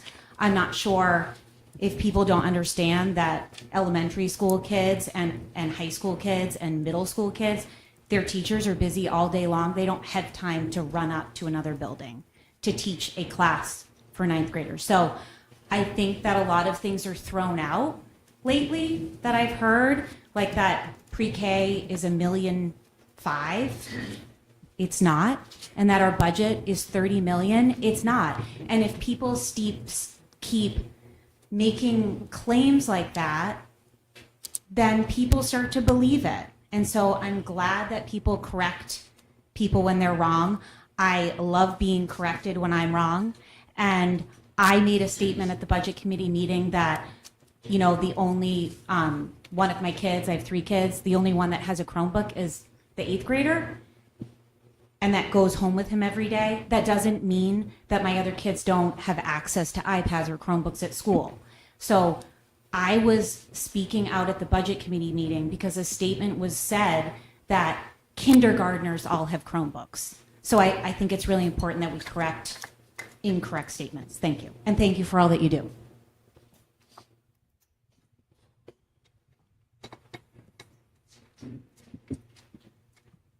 Warren Clement, 86 Maple Street. Just a correction on that correction. The class size policy that Hopkinton has is quite a bit lower than the state standard. and we didn't have a class size policy before we had one. One other comment, the budget committee, my thought from what I heard discussed was that they were hoping to see what some shaving off the operating budget was actually going to look like. And to me, it sounds like you shaved off 2 IAs that you, through early retirement and moving things around, can maintain in that budget. So I think they were looking for cuts into the actual other operating budget, not the add-ons. Thanks.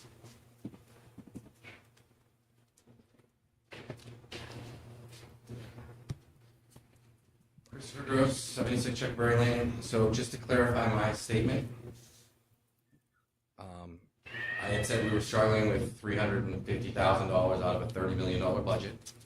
1%. It's a 27.5%. $27.5 million budget. 27.6. Okay. It's a 1.2% that we're looking to cut. Thank you.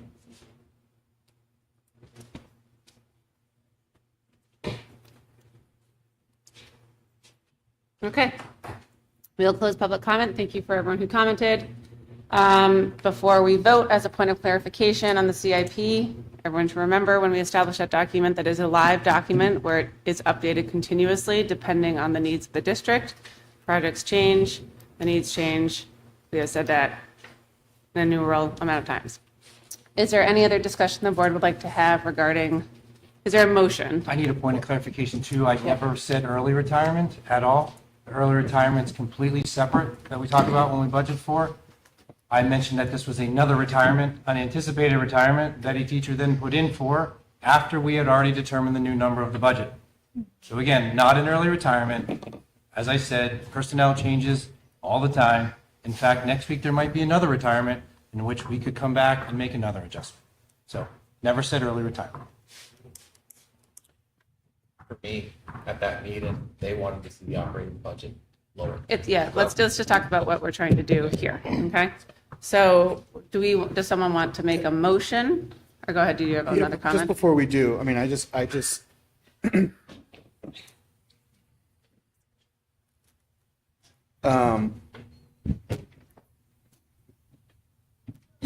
the only thing that I would pitch is along the lines of what you're talking about from finance.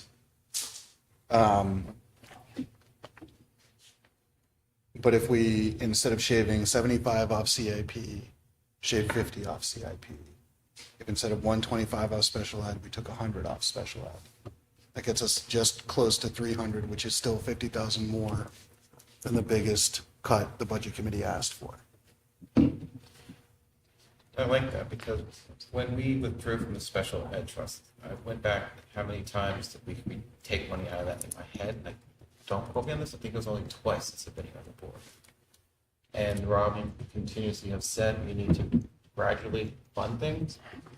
I understand we took out $200,000 this year, which was a huge hit. We had to do that. We don't know what the needs are going to be necessarily next year. But if we need to go to that specific avenue of gradually funding something, it's kind of aligned with what you're saying. It's reduce that a little bit, gradually put it back in there, and then raise our CIP, which we know when we don't do that, we've had issues. Fair enough to say?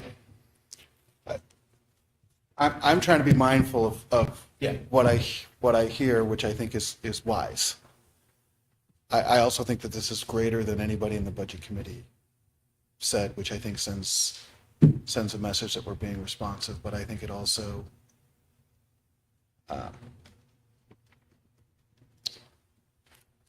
I hear you.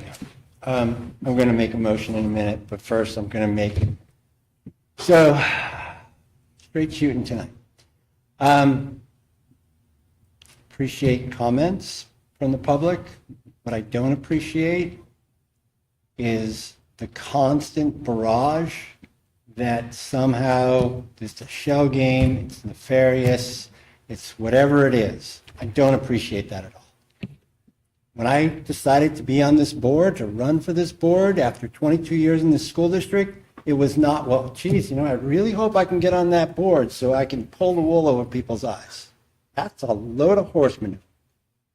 I got on this board because I thought it was important to have a teacher's voice on this board.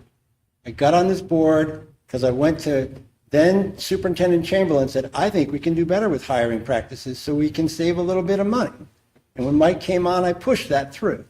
So when people stand up and constantly talk about or find an angle that's negative or is putting forward the notion that something is underhanded is going on, I've had it up to here with that. Okay? I will go to my death with one thing, and that's my dignity. So if I say something here, it's not because I'm being underhanded. I've had it. Okay? The public square, the nonsense that goes on behind people's screens.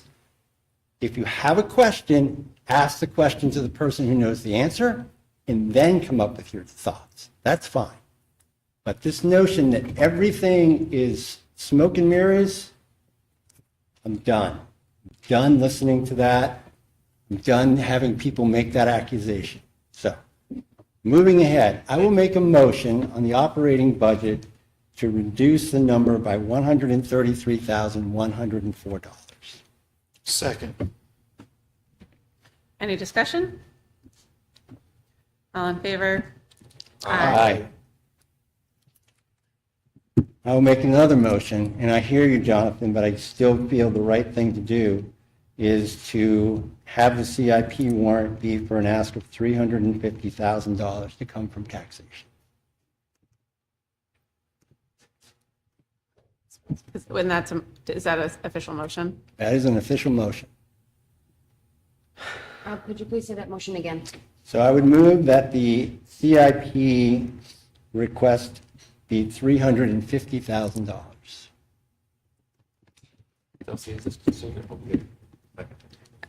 Yeah, did you second? I'll second for discussion. Second for discussion, yeah. Is this on the official warrant, or is it just going to the budget committee? This is on the warrant. We're past the time of it's going to the budget committee. I mean, they will make their recommendation, and that's not what's going to go forward, but this is the number we're moving for. This is the number you have to put on the warrant. Yes. So we'd put on 350 instead of, 425. and what percentage of that, or what portion of that is going to come out of taxes this year? Because part of it- 200,000. Yeah, great. An additional ask, which would be 14 cents on the tax rate, if I'm correct. Great. Yes. The increase to the tax rate Right, would be 'cause we've 14 already- cents. So a motion's been made, it's been seconded, discussion. Yep. So I'm going to vote against it.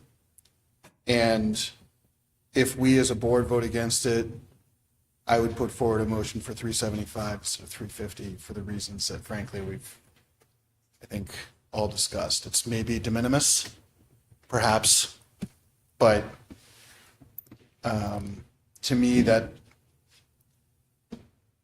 sets a line between being mindful of the impact of the revaluation, but also being mindful of the sort of long-term assets.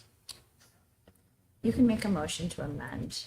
I'll make a I mean- motion to amend Jonathan to 375. 375. Do we want to, yeah, let's not amend it yet Right. until we get to, Okay.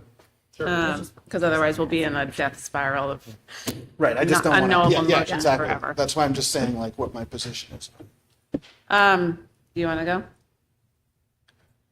Not particularly. I will, God. I firmly believe that the CIP number needs to be higher, but given, I think, what we are trying to accomplish as a district this year, I support Rob's motion, which I can't believe I'm saying that, but I do think that it's a tough year, and if we can save it and build the ramp, then I think it's a prudent thing to do this year. Yeah, I think about the fact that we did do a $10 million bond because we didn't fund the CIP appropriately. I think all told, I think I'm with the original motion as well. Okay. So I'm going to vote no. And I'm with Jonathan on that. And what stinks about going on the warrant, I don't want the community to think that will reflect our vote. Yeah, and Right, which we will have to And the explain. reason for that is because No, no, you're wrong. So right now, you're making a motion to move it towards the warrants, and then we're going to go read the warrants, and then you vote on the support of the warrant. for our Different. next meeting. Nope, this meeting, warrants are on the agenda. Right now, you're really just We're just debating talking the about the number of number. what to put on to read publicly. And then you vote on that. When do we do that? Tonight. Oh, okay. Okay. Okay, so any, First year, I'm. Just so Okay, I, so just- just before I vote, Rob, is this the same number we calculated in the finance committee that we're making for reductions, or is it changed? I don't know what you're talking about. Okay, you came in here with a number that we. It's the same number. The same number, This there's is no the juggling finance of anything. committee. Okay, I'm gonna be voting no. okay, I think we can go ahead and vote. okay. All in favor? Aye. Aye. Those opposed? Nay. Okay, thank you. Okay. I will make a motion that the warrant for the Special Education Trust be for $100,000. Second. Any discussion? This reflects a decrease of, Of 125 from our Correct. original thoughts. yeah. Any discussion? All right, Hope we have enough. I appreciate the pointing out of the contingency fund. yeah. All right, those in favor? Aye. Those opposed? Okay, next motion would be to put $10,000 into the vehicle trust, which will come from the undesignated fund balance. It will have no impact on taxation. Did we discuss, isn't that on the agenda for? The vehicle trust, we're getting an update, but it's, we still have to vote on the warrant. Okay. Yeah, Yeah, second. okay. Any discussion? Okay, all those in favor? Aye. Those opposed? And the last motion is to raise and appropriate $30,000 for the technology trust, $15,000 to come from taxation, and $15,000 to come from the undesignated fund balance. Second. Any discussion? All right, all those in favor? Aye. Those opposed? Okay. Okay. Do we have any other budget discussion items? I think we're good. Okay. Thank you, everyone. I appreciate it.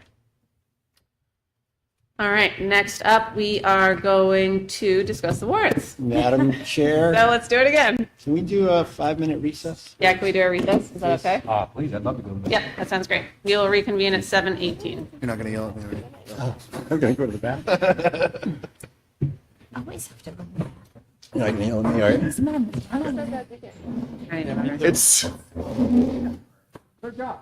It's okay.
Okay.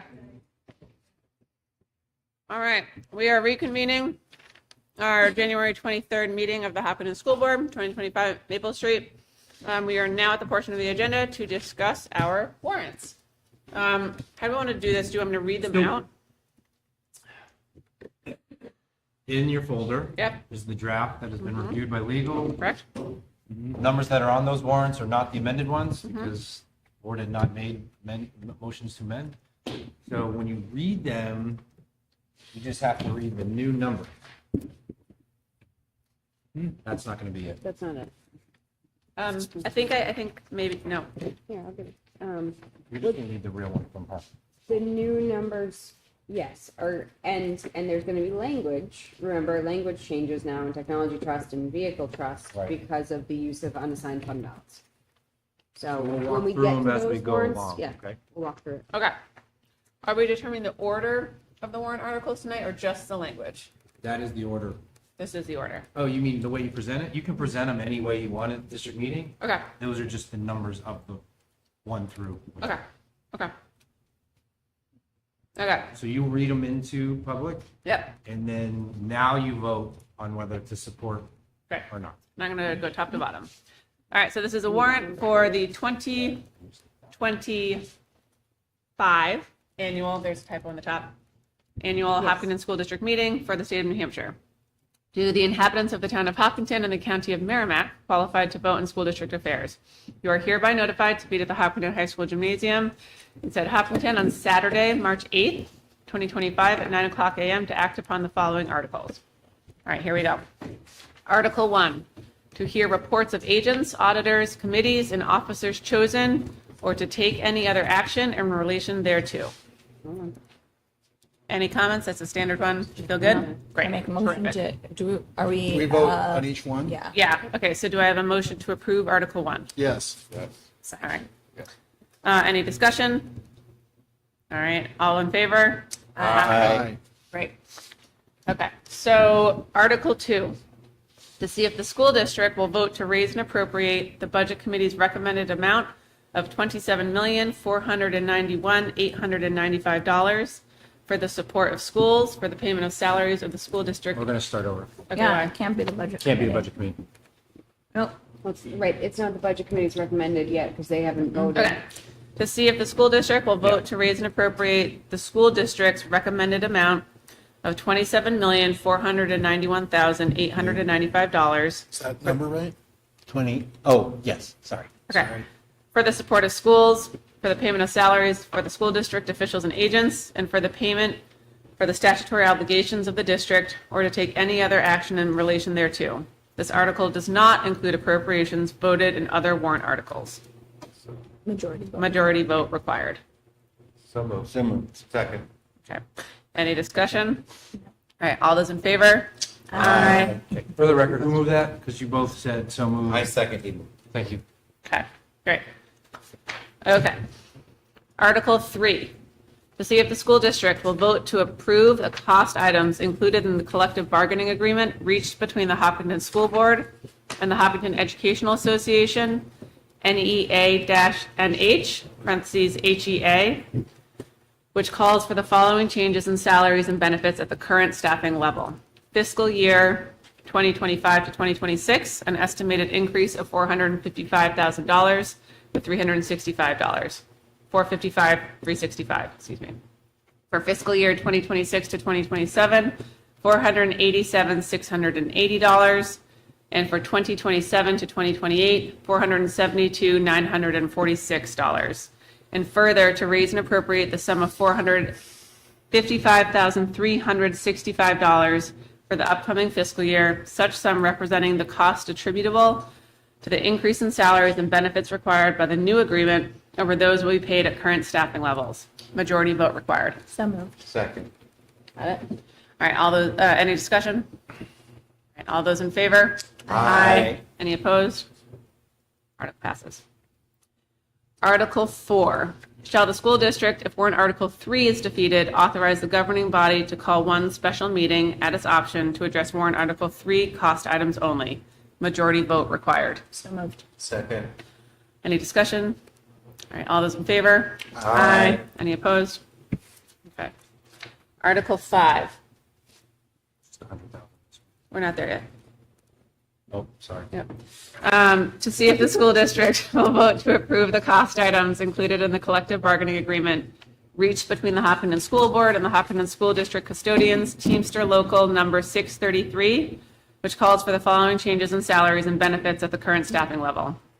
Fiscal year 2025 to 2026, $38,492. 2026 to 2027, $27,192. 2027 to 2028, $28,427. 2028 to 2029, $28,003.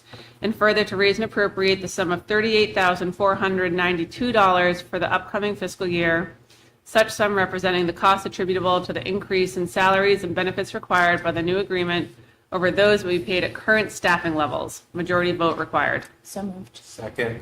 Any discussion? All right, all those in favor? Aye. Any opposed? Great.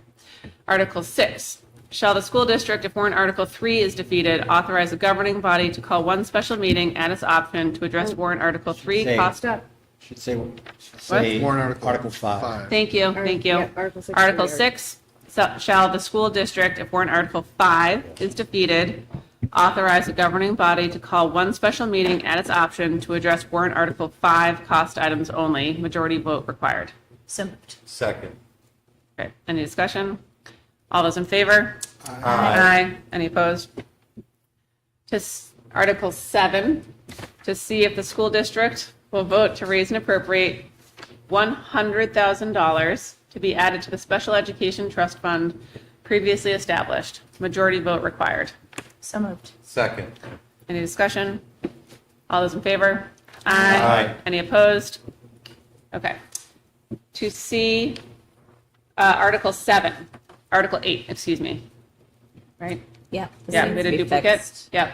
Article Sorry. 8. To see if the school district will vote to raise and appropriate $350,000 to be added to the school district repair and maintenance expendable trust fund previously established.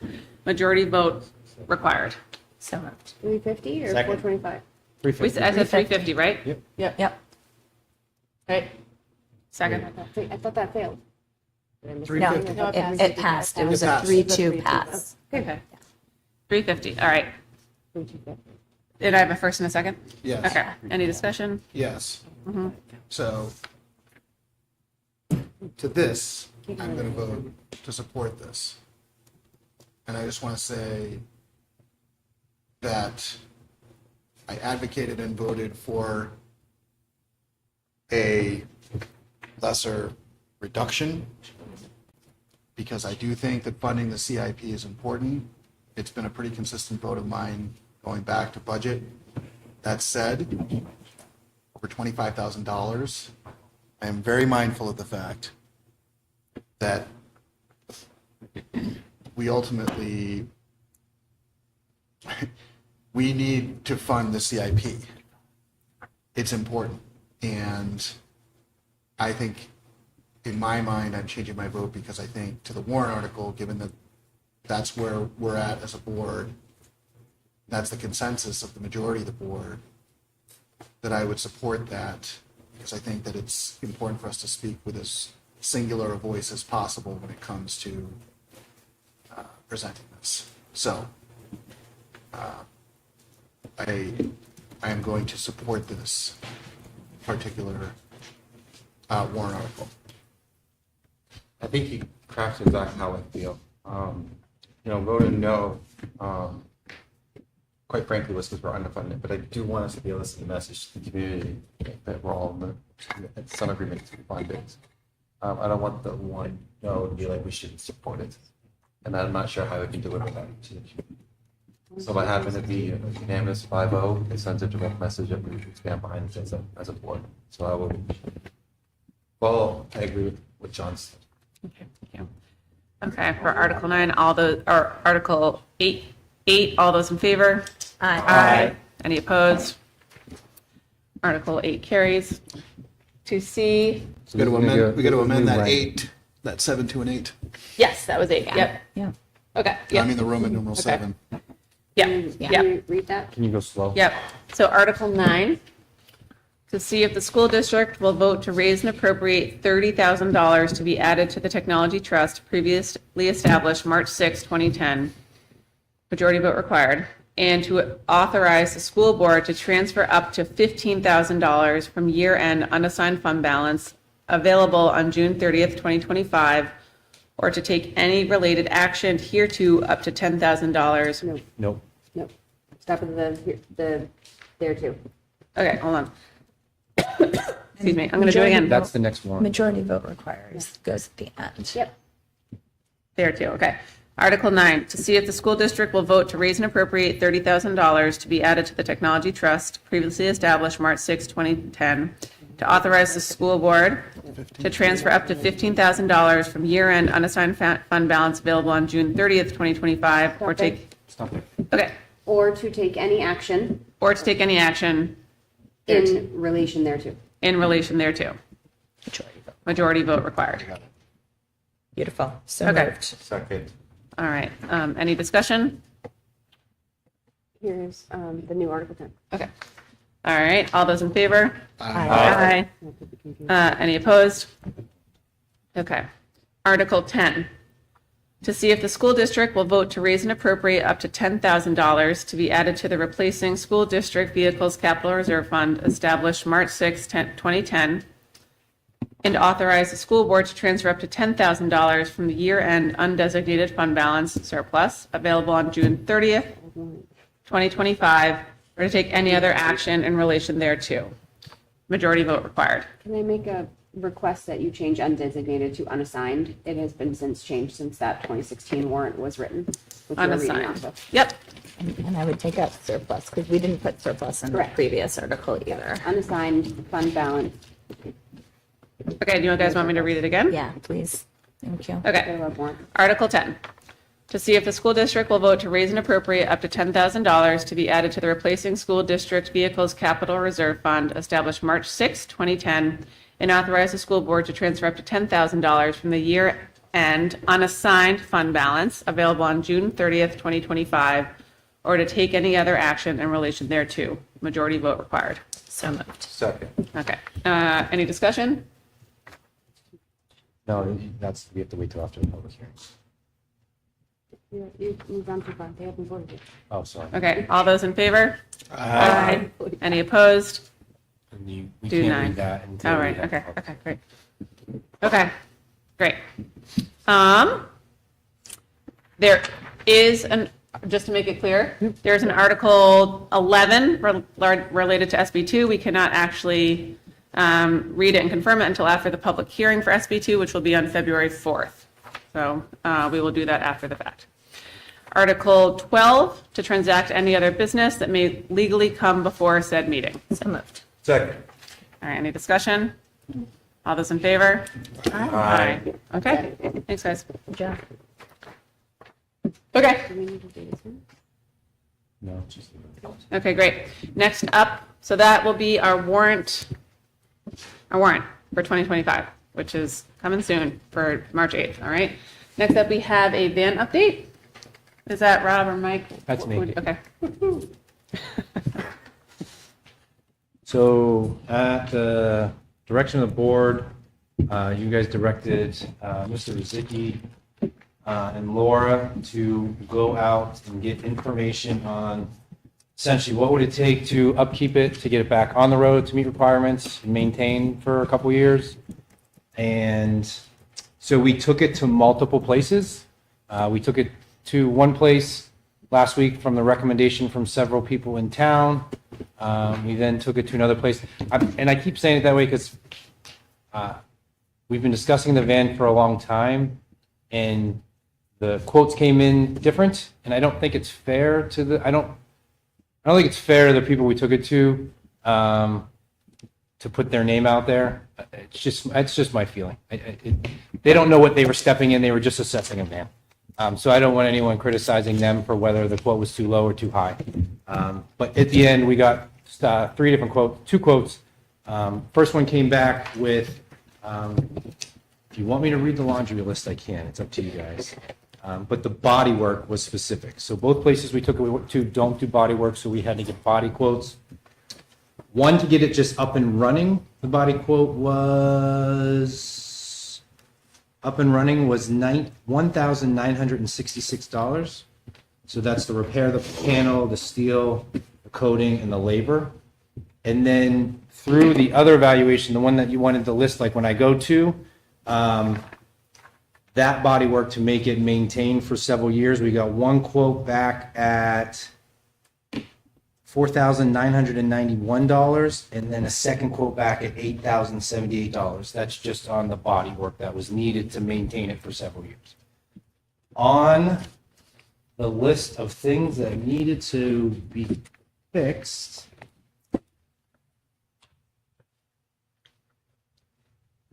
hang in there for me. There's a lot of emails on the van. Do you want the Capone one? Yeah.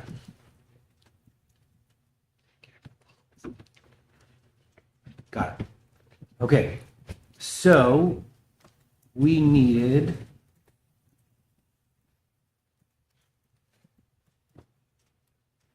rear shocks, front shocks, oil pan reseal, transmission pan seal filter, bolts for the fluid, right and left upper and lower ball joints, transmission cooler lines, fixed front and rear.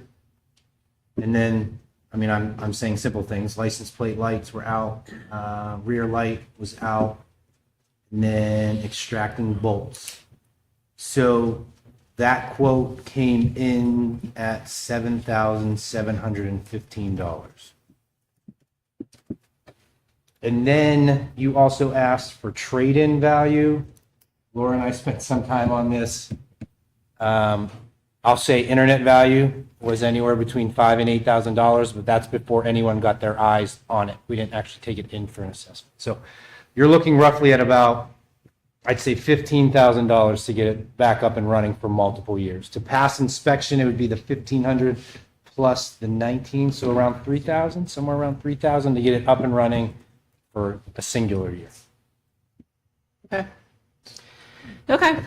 I would like to thank Mr. Rozicki. It is very time consuming to drive there, wait, pick up time, because time away from there is less time in the buildings. Joe's done that. So we also received word back from Primex, our insurance company. What were the exact words? No, you don't have to, you remember better than me. I do. It was that now that we are aware of the whole, if we choose to do nothing and something occurs, the district could be found as negligent for knowing and not doing anything with it. Our insurance company's recommendation was to limit use to none, if possible, or very, very limited until you can fix it immediately. Really, their recommendation was park it until you fix it. The liability to the district. Because the liability to the district. Liability to the district, but there could be problems. Okay. Thank you. Thanks, guys. Any questions from the board? So we did discuss this briefly at finance as the numbers are rolling in. We felt it was appropriate to hold another public hearing for feedback, because last meeting, even though we had a public meeting, the board directed us to do more work. So we felt as though, Rob, forgive me if I'm speaking for finance, but to make a recommendation to this board to move it forward for another public hearing. Okay. And do we want to do that on February February 4th? Great. Okay. Does that sound, do we need to actually You make a can, motion? any discussion, I'm just throwing it Does out there. anyone have discussion Yeah. about an idea of fixing it? And, it's up for inspection in March. So one, thank you to doing all of the extra work, but I think in my mind, it clarifies the issue as to the direction we should go. So appreciate you doing that. Yeah, and I will say, I appreciate all the work that went into it. I also think that it shows that we're doing due diligence in trying to be careful in how we spend money. So that's what I would say. Great. Yep. Great job, team. Just one more point, again, this just reflects the work that Mr. Rozicki does, and he pretty much called this in October of 2023 that we are going to be staring at significant issues. He was very good at his job. He was right.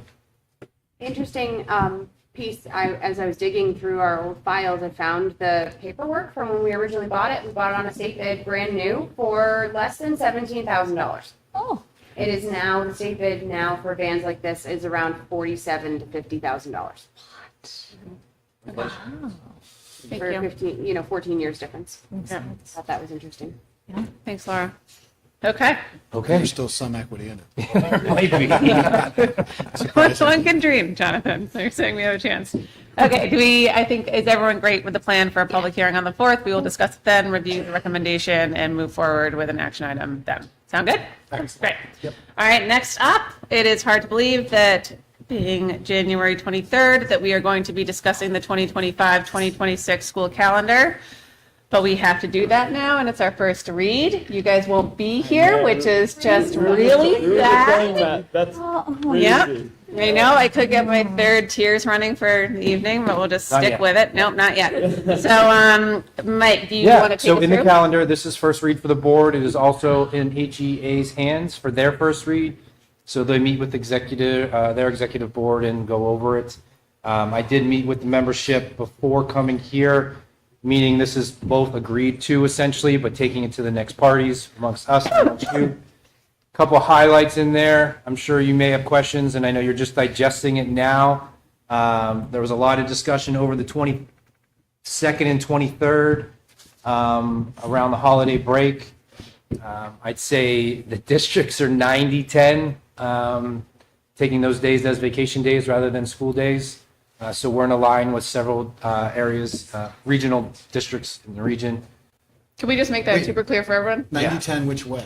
In Taking favor the of 2 2 days. straight weeks of vacation. 2 straight weeks of vacation. Yes. Oh, So yeah. Christmas break next year will be from December 20th all the way through until we start school again on January 5th. Just when we leave. yeah. It happens about once every 7 years. And I didn't get You didn't one get of those one. 7 years, huh? You haven't graduated yet. You may still get a chance. That's right, you still have a chance. Fair enough. Everything else in there is pretty standard, no significant changes. There's probably going to be one more change coming your way. The safety committee this year recommended not having students in the building on voting days. However, go ahead, Jonathan. I mean, but we haven't made a recommendation this coming year, right? Like, I think safety committee should address that issue. Oh, like if the practice will change. Oh, That's we what he's changed saying. it. We changed it for this year. Yeah, Yeah. I know. Oh, okay. I know. Okay. Whether it makes sense to do it for this coming year. So this next year, I thought we had a primary day, but we don't in New Hampshire this year. National primary, there's nothing going on. So that day is probably going to shift to a Friday rather than a Tuesday. So that's going to be one change that's probably. Do most school districts start prior to Labor Day? New Hampshire, the trend is yes. Yes, okay. Massachusetts curious. is after. Massachusetts, it's mostly after And our contract says we cannot start until after the fourth. the 4th Monday. And when given the fair, it means we have a start-stop. Yeah, just always wondered. Yep. Other notable things that I think are salient for parents who might be listening. This puts the last day of school without school days on June 17th. Without snow days. Without snow days, thank you. I'm so sorry.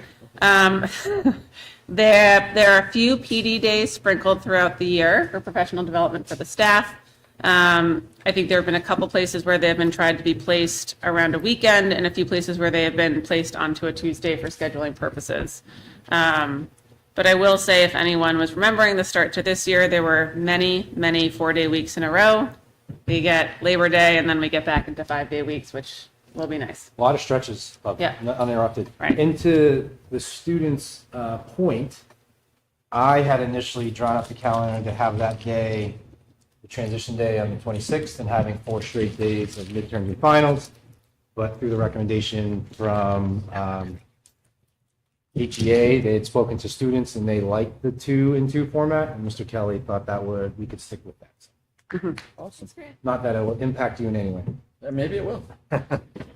So first read, no motion needed. Review, what- send feedback. That's what Concord's doing, like the Concord CRTC, Concord Regional Task. Yep. What was the last day this year?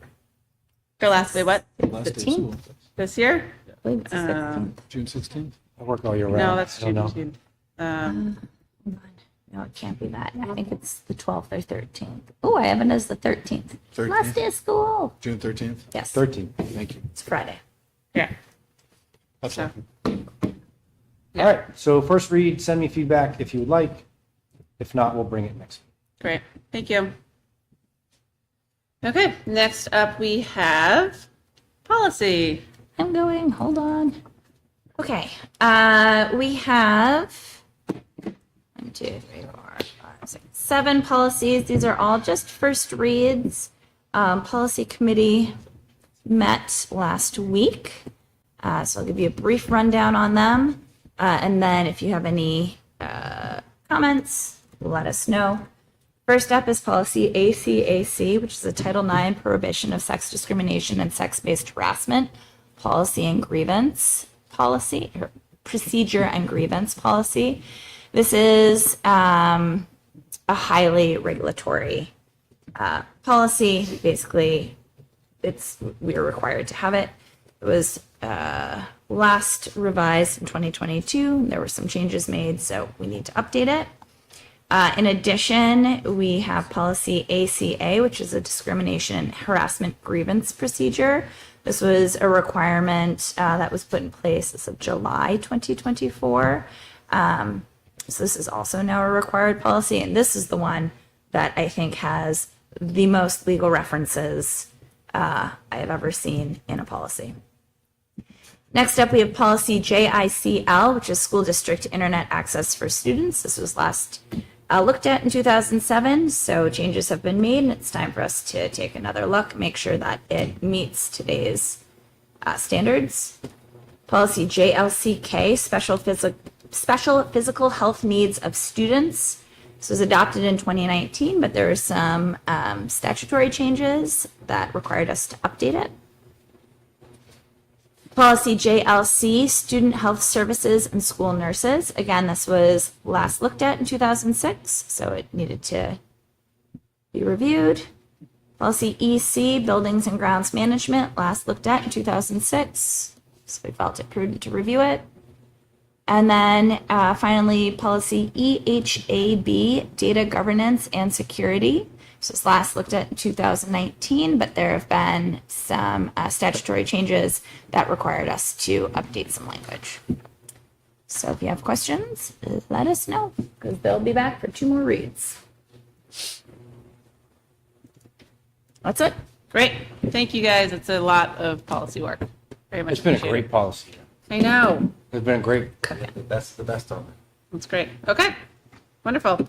On to Mike for the consent agenda. Consent agenda, Ms. Taylor is, Okay, we'll start off new hires, resignations.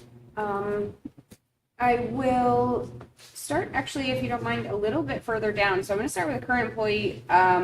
We have Mike Landowska. He started as a custodian with us on nights at the middle high school a few months ago and has shown an interest in taking over Joe Case's position as the day custodian, now that Joe has officially retired after 17 years. So we are recommending Michael to take over the day position at the high school. And it just so happens that Matt Hollins, who is one of our current custodian subs, has shown interest in Michael's position as the night custodian. So we also have a new hire request for Matthew Hollins as the new night custodian at middle high school. And lastly, we have a leave of absence, Marissa McGann, who is at Harold Martin as special education teacher and IA. She will be out estimated April 15th through the end of the year. okay. Great. That's exciting. Donations. We have 3 tonight. The first is from Osram, $2,000 for the Osram robotics team. Second is from the Hopkinton PTA for $750 towards the civics field trip coming up at the middle high school. And third is from the Hopkinton Public Schools Foundation for $6,099.75 for Maple Street. It is a hydroponics grant award, so they can do a hydroponics garden in the back. That's so cool. Dr. Sindoni wrote this grant. It is very exciting. Thank you, It's wonderful. Dr. School. So thank you for all of the generous donations to the district. Wonderful. Superintendent? I think we have. CRTC? We have financials. Anything? Let's do Financials? financials, Wanna go yep. Financials now? Yep. For December financials? Yep. So our December financials revenues are coming in essentially as anticipated, except for Medicaid reimbursements. They are coming in a little slower and lower than in the past. We are about a third way through the year, and we have only received about 25% of our budgeted revenue for the year. I looked, we are somewhat in line with prior years, so I'm hoping that that will pick up, and that we will meet our goal. Mr. Flynn is going to show you a discussion about CRTC. I'll transition to that right now. In your packet is a memo from Laura to myself, speaking of the state continuing to drive costs down to the districts. We just received notification that the state of New Hampshire is going to be only funding 42% of the CRTC tuition for the 23-24 school year, which means we have now received a bill for $80,000 of increased unanticipated costs. It's an additional 33% that should have been paid by the state. You want to explain more of that? The state underfunded it by about $1.2 million. We are not the only ones that felt this. For CRTC alone, they had to pass on $1.2 million of tuition to their program to the schools. So the second page of that memo is how other schools essentially were hit as well. Yeah, so. It has been a trend in the past couple of years. In much smaller amounts. So there was a little bit of money in the budget that we tried to project for this underfunding, but it came in significantly higher than we've seen in years past. Thanks. And so we have a budget transfer that needs to be approved in order to cover the overage. And the other challenge is it's from the 23-24 school year. So that's how far behind in which you're receiving the bill. Right. So they take they review the forms and they take up to 6 to 12 months to decide how much the state will fund. And then we get hit with the bill and we have 30 days to pay. Super. So they just undermined us and just, the invoice. Well, and so CRTC, the Concord Regional Tech Program, so this is how our pathways to graduation, when we have extended learning opportunities for kids, this is one of the options that they can do to go into the trades. The 2 pathways to graduation was something that we implemented a couple of years ago, trying to increase the availability for students to be able to be successful after high school, whatever that looks like to them. The way that our state has technical institutes is that they are regional. Like, you don't usually just set up your own technical institute. And so we want to be able to have our kids continue to take part in the trades. And, the reality that we are faced with by the state is an increased cost. I'd also like to state, just for the board members, there's a second page in the memo, if you haven't seen it, with our obligation of 80K. There are a few who are higher. So Bo owes 250K.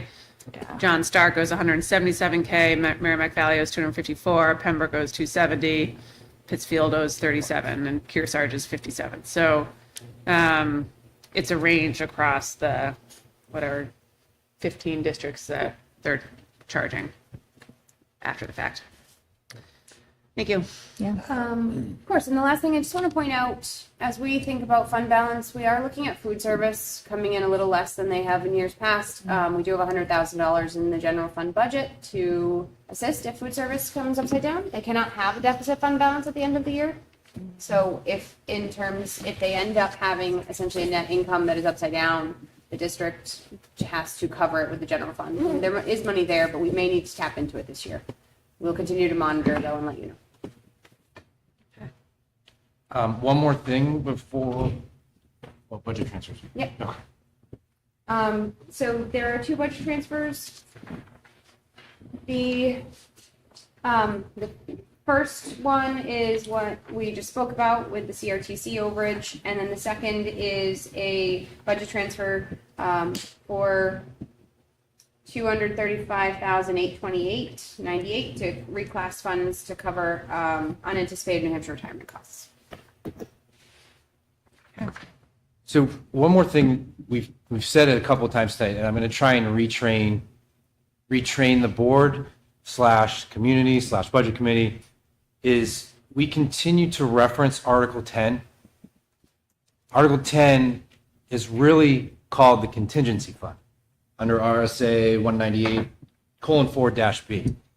The reason why in this town it's called Article 10 is because it was literally Article 10 that was presented to the community.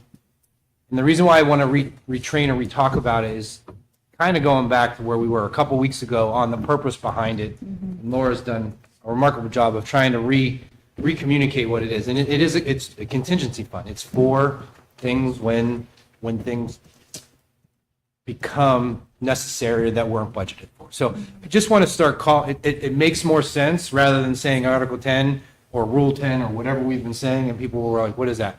When you begin to use the appropriate vocabulary and contingency fund, it makes more sense. When last week, 2 weeks ago, at the board committee, Krista did a really good job of saying, well, if you do this, then you can tap into Article 10, and really trying to, I've talked to several community members the last 2 weeks trying to explain Article 10. So I think we just need to continue to readdress it as contingency, if that's okay with everybody. Mm-hmm. Okay. Okay. So with that, I would ask the board to move to accept the consent agenda as presented. Second. All right, any discussion? All those in favor? Aye. Any opposed? Okay, great. All right, with that, we are going to committee updates. Budget, do you guys have anything else? Yes. Not a lot.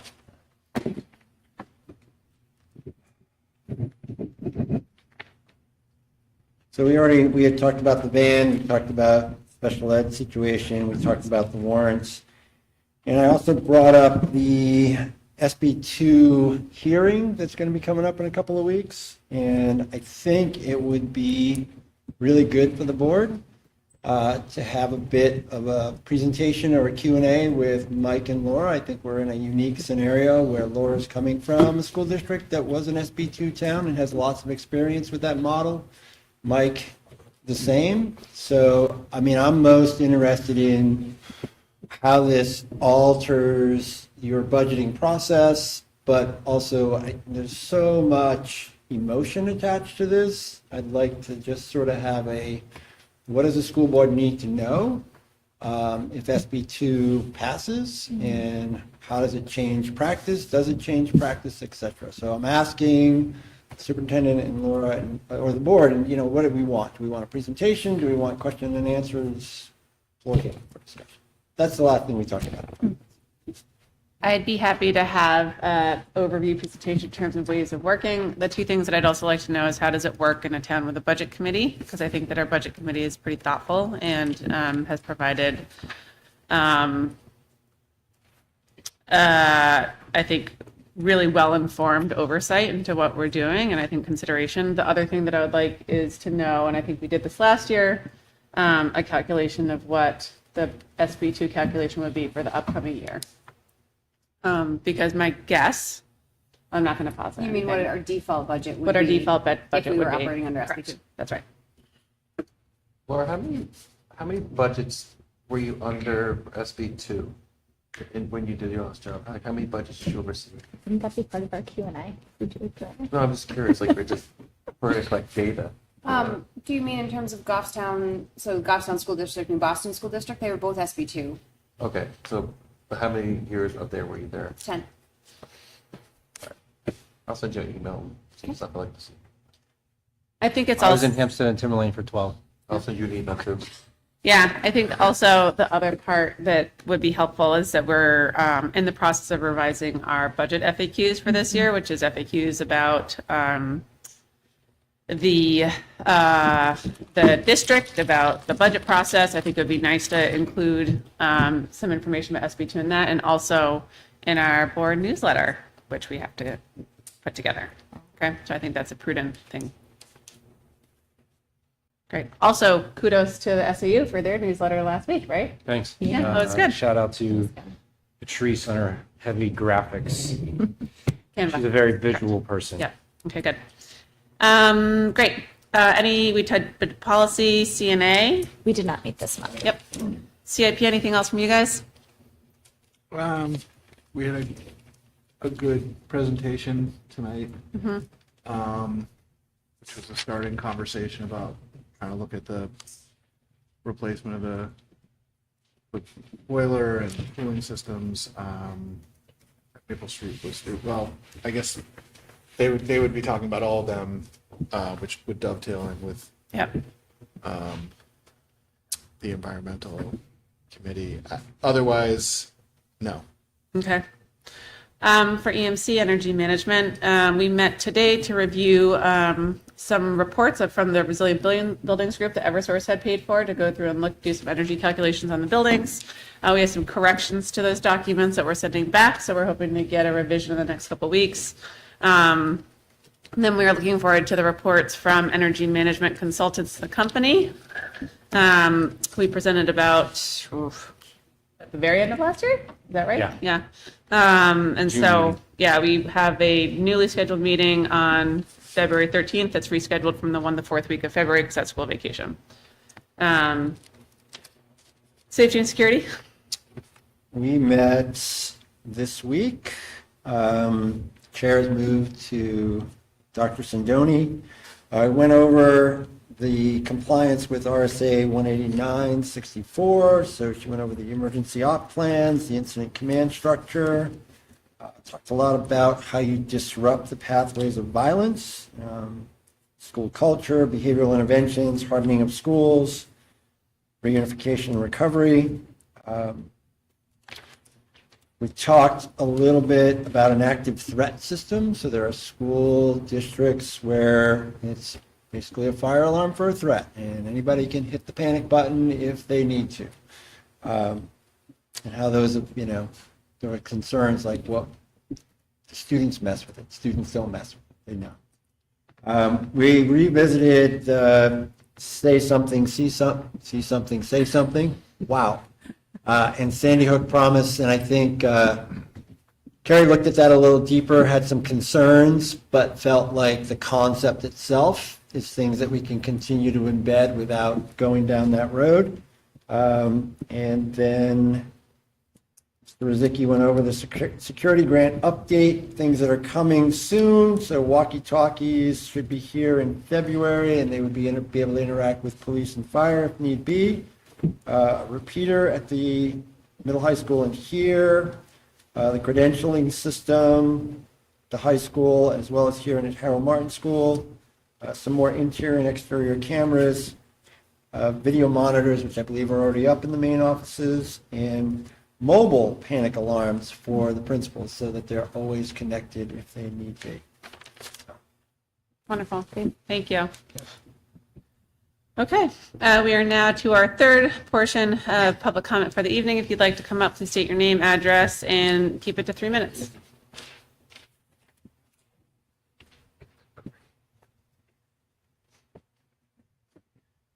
Lauren Clement, 86 Maple Street. We don't really have a public comment, but other than it was requested in the past to put the next agenda item before public comment, so old business, new business, and whatever else is on there falls before public comment. Thanks.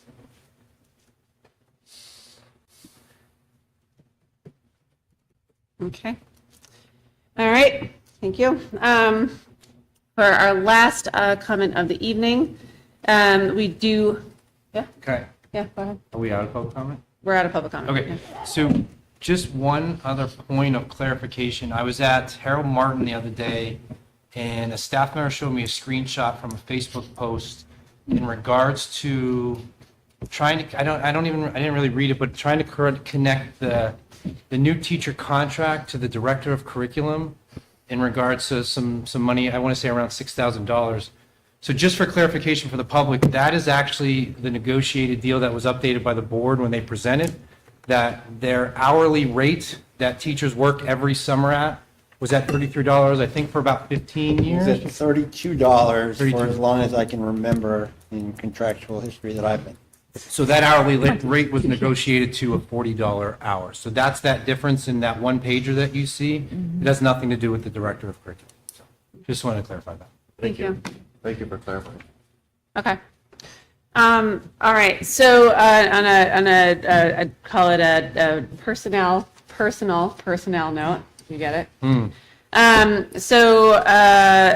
think that something that is going to be hard for us to talk about, that I think we're proud to talk about, is that one of the things I think this board is very proud of is I think we have a really strong, constructive relationship with our superintendent where there is push and pull, and also a lot of trust. And so Mike came to us 2 weeks ago to let us know that he had applied for the superintendent job in Derry, which is the third largest school district in New Hampshire.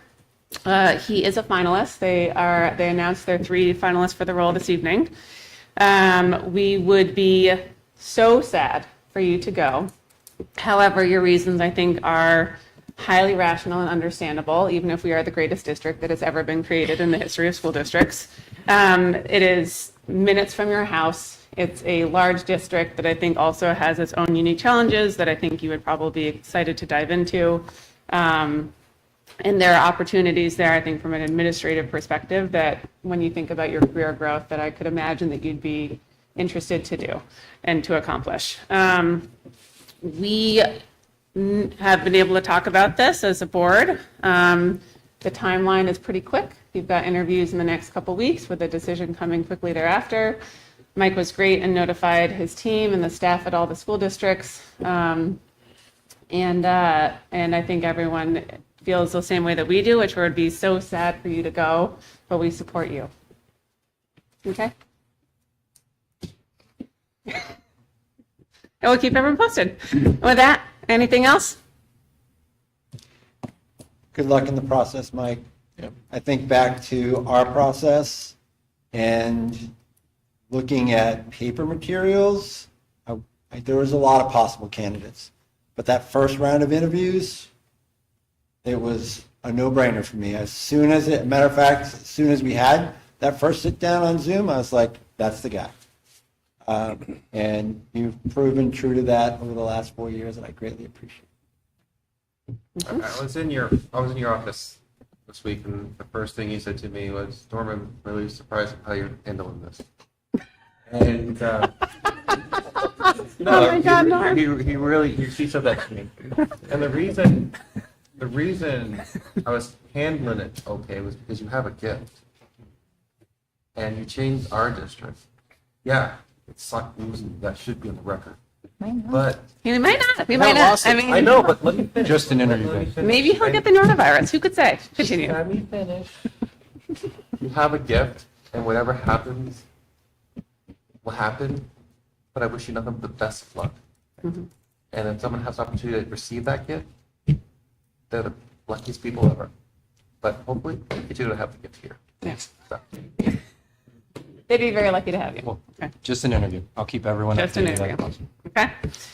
Okay. So with that, we do not have need for a non-public this evening. We are going to adjourn at 6 p.m. So sorry to have a motion to adjourn. So moved. Second. All right. Any discussion? Everyone in favor? Aye. Great. Thanks, guys.